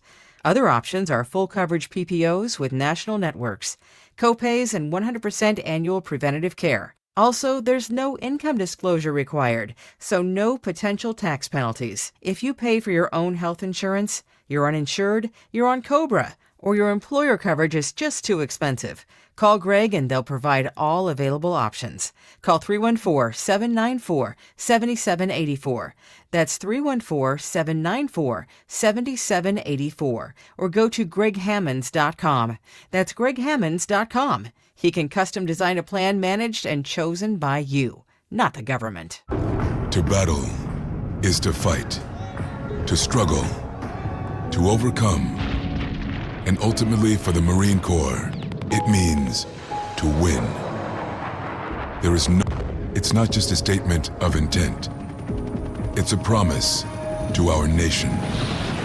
A promise kept for more than 2 centuries. A promise of the Marines. KFTK FM Florissant from the Kaufman Townsley St. Louis's Injury Lawyers Studio. Call 314-777-7777. That's 314-777-7777. The oil was sanctioned. I'm Lisa Lacera, Fox News. That's what Attorney General Pam Bondi is saying after the U.S. seized a tanker off the coast of Venezuela. She says the FBI, the Homeland Security Department, and Coast Guard executed this operation with support from the War Department.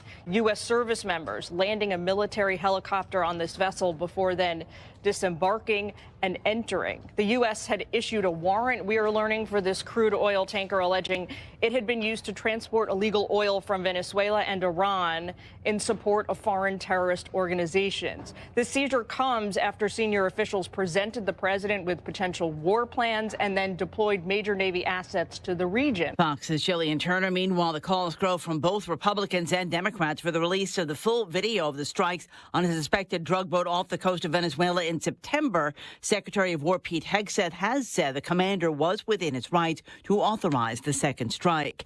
As European leaders meet with Ukrainian President Volodymyr Zelensky, President Trump had this to say about Zelensky's hesitating to sign off on the peace proposal. I think he has to be realistic. The president spoke by phone today with the leaders of France, Germany, and the UK. He said they would like him to take part in a meeting with Zelensky over the weekend. Another court ruling orders an end to the National Guard deployment in L.A. A preliminary injunction requires the Trump administration to return control of the California National Guard to the state and end a deployment that began in June. U.S. District Judge Charles Breyer says the federal government retains control of 300 guardsmen despite no evidence federal law is impeded in any way. Fox's Jared Halpern. The decision is on hold until Monday to allow for likely appeal from the Trump administration. Former president of Bolivia, Luis Arce, arrested amid a corruption investigation. America is listening to Fox News.